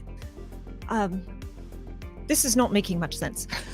I am trying to stop something very bad happening, and I think in trying to stop it, I made it worse. Dana is very powerful, and I wasn't sure whose side she was on. I think she can at least be on ours. Did that answer your question? Enrico, like, stares at the water fountain and not at you. Yeah, it did. And, honestly, Kinley, I respect you for wanting to change things for the better in this world. I mean, that's why I do the things I do now, and why I even opened the Soul Focus. It's not, change in legislation, but it made lives better for even a small number of people, and that brought me some solace. And then eventually I realized I could do more, so I did more. And you're doing a hell of a lot. But It's not all working out. unfortunately, that leads me to my second question. Since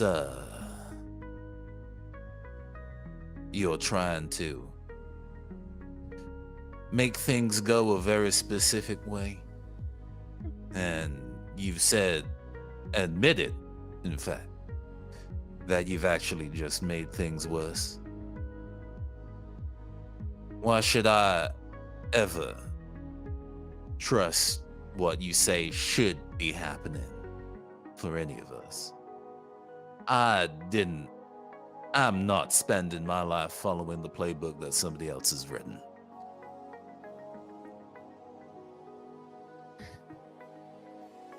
You see Kinley, like, start to talk and then stop and then start to talk and then stop, and like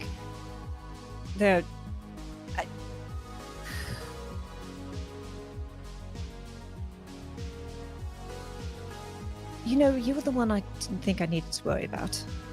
Everyone else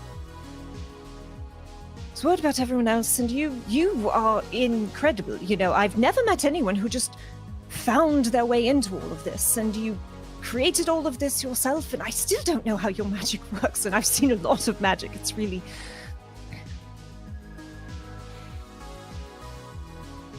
I don't know what I'm doing. I don't know why. I was the one sent, and I am trying, and I'm not one to tell anyone how to live their lives. I'm quite aware of that. I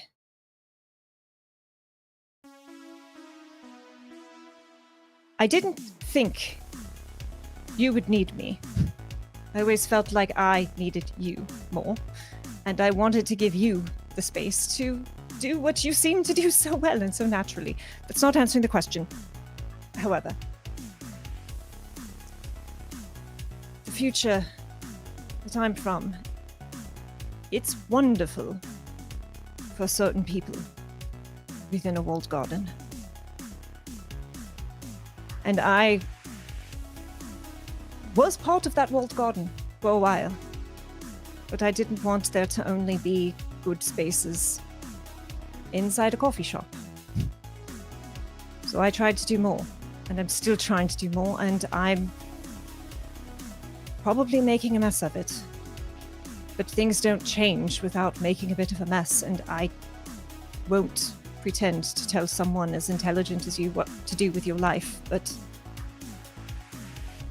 you've done a lot with very little information and help, and I thank you with whatever you decide. Thank you. There is a long, slow sigh. Yeah, well, thank you as well. I like to think that I'm good at, I know. I ain't good at looking after people, but I thought I was pretty good about giving them the space to look after themselves. I think you're incredible at looking after people. You remember everything they like, and what can you do more than that? I don't think that I'm in a position to be looking after y'all right now. So he gets up from his seat and walks. We get a shot where he's like standing in front of the water fountain, like where the camera is, and looks at you and extends a hand. Thank you. Kinley will stand, and less walks and more just like bodily throws themselves and like hug, just full. I'm so sorry. He lets you sorry. hug him, but it's more. He doesn't necessarily stiffen. He just kind of stands pretty neutral and lets Kinley hug him. Yeah, well, and just stays until you are comfortable to let go. Looks at Hannah.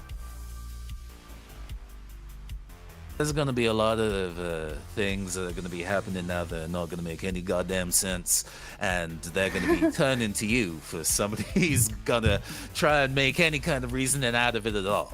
Because if there's no logic to any of this, then we're just throwing marbles into the depths of space, and that ain't too moralizing. So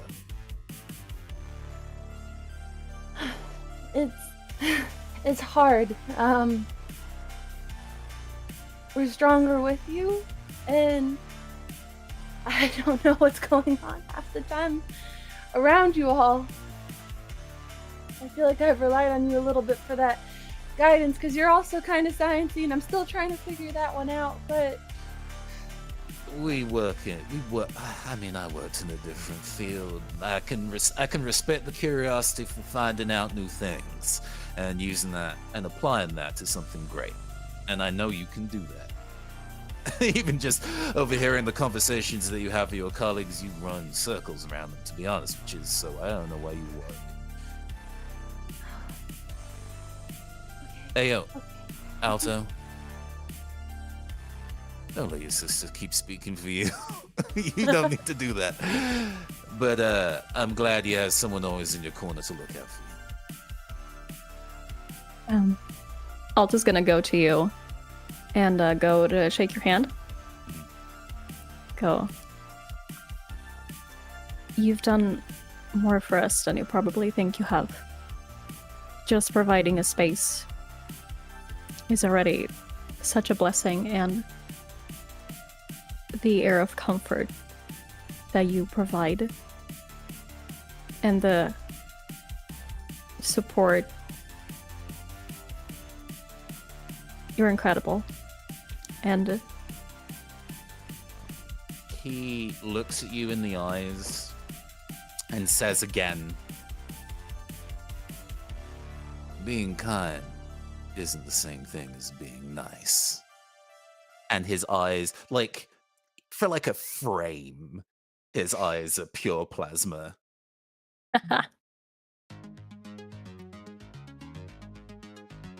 if you ever need anything, you have my number. You can depend on me sometimes. You don't need to be the one doing all of the looking after. I can also be there for you. Shit. This is not how this conversation is supposed to go in my head. But Hey, tough shit. well, you do raise a good point about your number, though. He pulls out his phone and looks at it. His tongue crackles with electricity, but he says it both in English and in computer. I'm sorry, buddy, but you can't come along for this ride. And he crushes the phone in his hand. Yeah. Well, there's a that decent trash, there's a decent chance that they're gonna assume the GPS is the cafe and not here. Yeah. But I don't think I need to say I wasn't here. You ain't seen nobody who liked me in your entire lives. Oh yeah.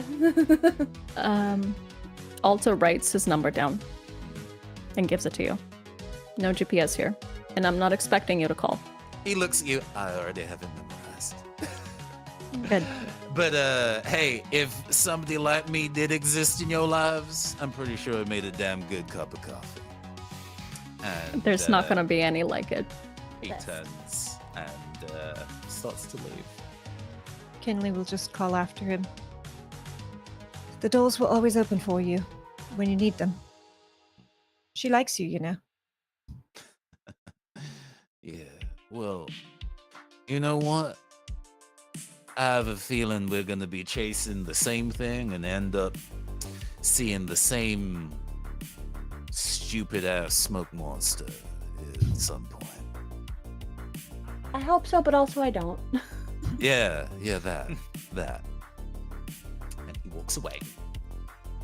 Aria says as he's leaving, please take care. Okay? He nods love but you. doesn't turn round. Yeah. There's a very soft. I'm sorry I wasn't the friend you needed. Okay. So, I think that leads us to the end of today's session. Oh. On those on that kind of painful ending, let's go over XP because you cleared a mission. Oh. Yay! Haha. Nice. We get rewarded for our misery. Oh, absolutely. That's a forged in the dark system, baby. The trauma gets you So- points. Let's start with Hannah, Mm. the Guardian.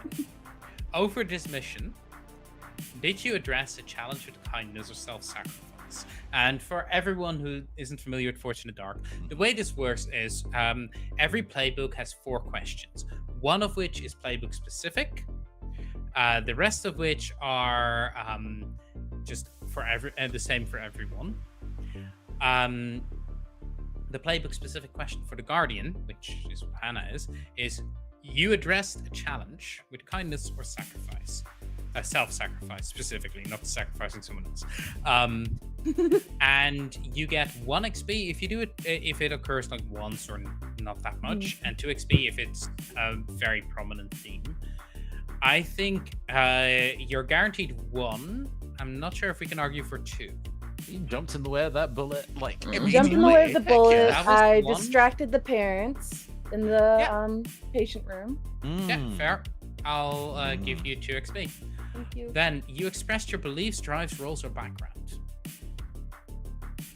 I did some science stuff. Mm. Because it's been 2 episodes that this mission has covered, so I'm trying to think back to last session. Wow. You genuinely embodied the role of a scientist as cover, which I think is Right. worth something. You As far as build on the background. well of knowledge that you know for espionage's sake. And also Yeah. the Guardian for the twins. And you As also well. very much struggled with lying, with telling falsehoods, and like Oh, expressed how difficult that was. You absolutely struggled with it, so you're not getting the XPs for Yeah, for your that honor one. code. Yeah. But So can we put that in this one? I'll give you a point of XP. Okay. Then you struggled with issues from your promises or obligation. I don't think either of those came up. My obligation is being the lab tech at the I university. mean, the obligation went super shit for you. Like, the Yeah. only one that was okay with the obligation was the twins. I don't know if that's the thing that No. counts, No. but okay, fair. No, it's specifically when it comes up during the mission. Fair. And I was able to pretty much stick to my promises. So I don't think I personally am saying I didn't struggle with that. I'm going to say you didn't get XP for embody your eclipse, but you do get a point of XP for displaying the contents of your heart. Maybe a darker side of your heart, but definitely contents of I your heart. agree. There's some So- stuff narratively going on there I believe that puts you at 4 XP gained. for that particular track. Yeah. Correct. Okay, so 4 XP, you can put it anywhere you like. Let's carry on to Kenley, the time travel. You addressed a challenge with foresight or revelation. Okay, take 2 XP. Two time travelers. You expressed your beliefs, drives, roles, or background. I'll grant you. Actually, I'll grant you the full 2 XP for that one as well. You struggled with issues from your promises or obligation. I'm going to grant you the full 2 XP as well. Kinley's life is pain, but but pain is experience. You Boy, embodied trying your so eclipse. hard. No, but you did display the contents of your heart multiple times. You are such an incredible, vulnerable 8 XP. I mean, you're definitely getting some skills. I could use them. Transcendent could use them. abilities. Yes. Or time traveler abilities. And then carrying on, we have the twins. Hi. The harmony. You address the challenge with understanding or coordination. I tried. I To think be fair, the twins didn't really do much. you were very involved in our infiltration, actually. Yeah. Helping Yeah. move And things over very in that kind of way. You were involved in the ending. It's just that you were more in a supporting role, which Yeah. That you is know your what? I'll role. give you It's the 2 harmony. XP. Yeah, I'll give you the 2 XP for that. You expressed your beliefs, drives, roles, or background. I'll leave that one up to you because I don't have your roles background. In I front of think you. if talking about directly getting involved in that family drama, that specific question you asked about, did my dad even care to say? I think My that is background, yeah. I will Yeah. say, is being children of influential but neglecting parents. So, And very take the much. full 2 XP. You okay. struggled with issues from your promises or obligation. Obligation. My obligation is university newspaper. I don't think fair. we did anything Yeah, that. I wanted to give you XP there for getting into trouble because of your parents, but No, you that got was a the point. the That's the the belief drive, sorry. The right? promises Yeah. is also struggles. The one potential was making Hannah feel safe and supported because they legit abandoned her at one point to go do family stuff. Ooh, And like fair. basically their promises are all like make people rely on them instead of, and that's Yeah, the one that- I can think. I'll give you an XP because I'll give you an XP on the note that that should come up in the future. Oof. Yeah, because And they then left her alone. finally, you embodied your eclipse or displayed the contents of your heart. I'll give you 1 XP just for the do you even care? I think too, having the courage to like let dad see them transform. Fair, 2 XP. That was So that's that puts you at scary. 6 XP gained. Yay. And then finally, last but certainly not least, you've been seeing a lot of him today. The Enigma. But does that really mean that my XP track matters that much here? To be real with you, but yeah. No, we could go through it though. No. We have another episode. True. All right, cool. Let's engage. So, let's start. You address the challenge of mystery or instant to take 2 XP. Yeah. Your subtlety. Easy. There was, All the funnily enough, 0 subtlety in any of this Oh, nonsense. boy. Are you kidding? You Knowledge, expressed your though, for beliefs, drives, roles, or background. Drives, sure. I think there was definitely this was all specifically to get just a single piece of information. Your maybe belief that the only way to get through this is to cut off from emotion. Yeah, I mean that leans more towards the That leans more eclipse towards though. the embodying the eclipse. That's I fair. think we So- definitely hit that. I'll go with 1 XP for this one. Yeah, okay, you struggled fair. with issues from your promises or obligation. I don't know. Well, my obligation now has had to close. I cannot do that Oh. obligation anymore. Yeah, I'll give you an Oh. XP for that. My and- obligation is now going on the run. New obligation. Get the fuck out. New obligation. Don't be spotted. Run. What about promises and That's it. We can do we can go over the promises as Yeah, well. go ahead and do that because you can score an extra XP from that. Sure, and I think we've only previously talked about this in the super secret recording, so I don't think mainline storyline knows what my promises are. If I'm working with Kinley, if working with Kinley means I can show them a better way to be a hero, I'll take the task with enthusiasm. I don't think I was a very good example of being a hero. I think you broke that promise. Yeah, that promise is pretty firmly broken. Alto and Aria are both perfectly pleasant, but I want them to light a more revolutionary fire in themselves. Oh boy, yeah, you get a point for that one. And you embody your eclipse or displayed the contents, take fucking 2 XP. Sure. You're at 7 XP. And just to note, for the Hannah's promise, Hannah is a dedicated scientist. I want them to realize how they want to best apply it. I don't know whether Hannah necessarily knows what she wants to be doing now instead, or whether this is just emotional turmoil, to be real with you. She wants to get to the bottom of it. She has a direction, but there's just so much else going on. It's a little overwhelming. Mm-hmm. She was kind of relying on you for like a little bit of guidance, because of everyone, your magic seems the most sciencey. So she was really relying on like you for more guidance.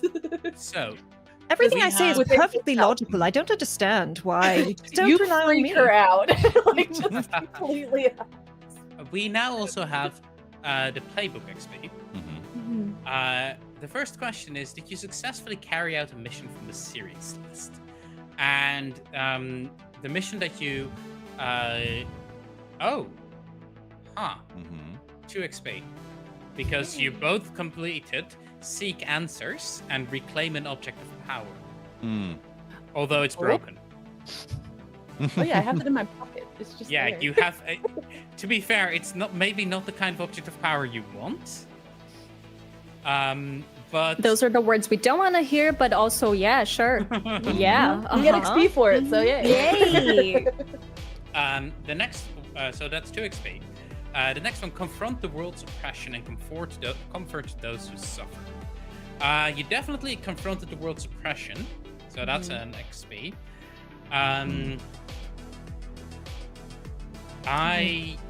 The suffering is real there. We weren't able to suffer it.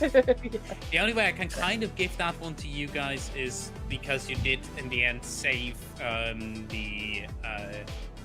save Kinley's friend, save Dana. Oh yeah. I mean, if you want to give it to us. No, I'm not giving that to you because I'm giving it to you at the second question. Explore the nature of darkness. You get a point there. And redeem those who have fallen. And I'll call that a preemptive redemption. And then express the essential nature, origin, or destiny of the group. You'll get a point for destiny.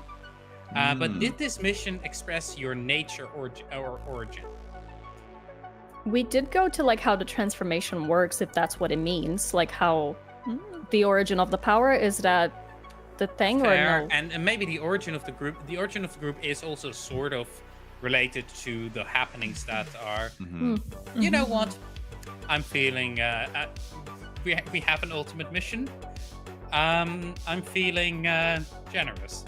Total of 6 XP. To which my question is, because I don't have to track up right now, how much XP were you sitting at for the fight? So we had basically just filled a full track. You just filled. So we would 1, be at 2, an empty track 3, now. 4, 5, 6.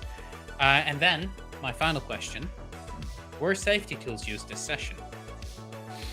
And I did check in, but not on camera. I'll give 2 XP for that, and I don't care if it wasn't on camera. So I've taken this, and I actually tweeted about this recently because this is something I've stolen from a game that I still haven't run yet. Where is it? It's here. Okay. Woo! Yeah. It's Thirsty Sword Lesbians, which has a rule that to incentivize the proper use of safety tools, And one of the questions in that book is, at the end of the session, did you use safety tools? And there's actually 2 safety tools that were actively used during this game. One was the constant check-ins, which very happy that we keep doing that. And 2 was specifically asking for clarification and jumping back and forward as clarification goes. So I will give you full XP, which means your book levels More up. power. So, which one of the abilities are you taking? The audience wants to know. So, it depends on whether y'all want to kind of be running around doing mundane stuff or transcendent stuff. Well, let me put it like this. The next mission is going to be a Brave the Abyss. Face the abyss where it is strongest in the hopes of disrupting its plans and giving it pause. After this mission, the current season ends. This is going to be a tier 3 mission that, and I can announce this to the audience, is going to be broken up into 2 parts because we have some scheduling conflicts. Yay. One of the parts of the first of these 2 episodes, this will be a 2-episode mission. We love those anime things where they split it up into 2 episodes. Is going to be Enrico and the twins, and the other one is going to be Hannah and Kinley. Not going to be stressful for Hannah at all. No. Or Kinley. Or Kinley. Or Enrico on the run, or the twins learning the stuff about the family. Everyone's so okay and fine. We are all just just fine. chilling. We're in a garden. It's great. So, do you have something in mind that you would like? Well, with that mention, we do have one of the series abilities called Redemption. That says, when determining dice for your engagement roll, if you answer yes to, is this mission particularly noble or heroic, all protagonists clear 1 stress. When you rescue an innocent or redeem an enemy, mark series EXP. That might be useful imminently. It could. The XP, not so much, because it's going to be True. like the finale. Other options here is Pure Heart. Roll an additional die when you roll Moon, so as a resistance roll or part of your responsibilities, or make a connection. So if you're trying to make a connection, somebody also get a plus die. There's never alone. Protagonists may use teamwork regardless of distance separating them. When you assist a teammate from afar, ask that player 1 question about their character from your info gathering list. I will say that if you pick that one, I'll let you have also Make a cold support- shot across. Yeah, episodes. Do support across timelines. Basically, but that would basically be a case of you have to add the person in Discord and hope they respond. We have Shrine Power of Keepers the is Moon. really cool. Protagonists hold on to hope until the very end, even in the face of utter despair. When rolling Eclipse, you may adjust your result by 1 level. That says up, or that doesn't specify whether that's up Right. or down. So I Yeah. love it. I Just love be like, that. no, I just fully eclipse. You may just go. Fuck you, I eclipsing, eclipsed. motherfucker. You want to help me? No, you don't. Goodbye. It's a 4. No, it's a 3. I just eclipsed. It's been fucking nice knowing you. Uses. There is Shrine Keepers. The protagonists gain a new downtime activity, maintain the sacred shrine, which could be metaphorical or literal. If 1 protagonist takes this activity, they all receive the shrine's benefit until the next mission. And then there's a set of 3 different benefits that exist in, which we won't go into now. But Yeah, the options are essentially either you get to ask an additional, when everyone is lying, and you can ask a follow-up question whenever you gather info. You get one where you can ignore a level 4 harm by dying and returning to life moments later. The Valkyrie. Or you count as being 1 tier higher on the investigation track for the purposes of engagement rules. there are also 2 transcendent abilities that we haven't taken. There is Unshakable. While transcended, each protagonist gains 1 die to all resistance rolls. Very defensive. And Tireless. How often I punch you? That fight Yeah. I don't know how many of us have injuries still, but Tireless, your first and last action rolls made while transcended counts as recovery rolls for you, in addition to their other effects. If you're still transcended at the end of the mission, mark 2 segments on your recovery clock. Y'all are very good at resisting harm. I've actually not been harmed yet. I have a bruised me wrist. neither. But that's because I've been intentionally Not for just lack taking of- stress Yeah, instead. Not for lack of trying on my part. Stress as fuck, but unharmed. I got beat the heck up on the first episode, but you know, for good reason. For good reasons. Still moving, still moving. I'm kind of digging that resistance roll boost. Yeah. Not gonna lie. We do that Again, Since not also that we're we're ever reaching, resisting things. Haha. Hey, Since to we're, never like, roll reaching 0 finale. dice, to never roll 0 dice when resisting a roll sounds pretty good mathematically, Right? honestly. Yeah. Okay. Also, I just realized, is eclipsing a resistance roll? You can It's resist the same eclipse? as resistance rolls. Interesting. Yeah, we'll have a think about that, and Yeah. I'll make a judgment call for before next session. So, Not that we're gonna need it. It's all been fine. It's all been fine. we move forward a little, and we get a little next up on ChronoBloom, as we see. Well, tell me, how do the twins? How does Enrico call the twins to pull them into his mess, or is it happening in the other way around? I think I like the idea of it being something we separately, an issue we separately become aware of, and we get match shots of us running to the destination, arrive, and be like, it's no, you. I have a perfect Spider-Man. idea for this. Next session, on the next episode of ChronoBloom, and we see this tall skyscraper covered in mirrored finish windows, and 2 windows that face each other. As we see the twins look out on one side, wearing visitors badges, and on the other side we see Leyline, probably in some form of disguise, or having hidden his face somehow, and we see them locking eyes across this gap, going, "You're not supposed to be here," both of them at the same time. And then we smash cut towards Kinley and Hannah together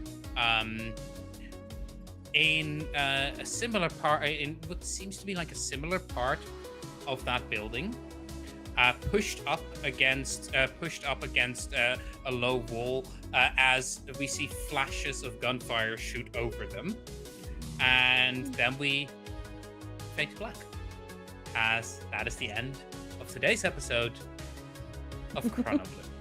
Hey, Everything's Tune back in. It's fine. That was so good.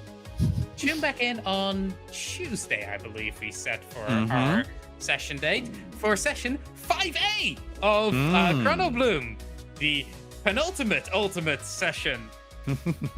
Haha, we tricked you. There will be more content. Goodbye. Until next time.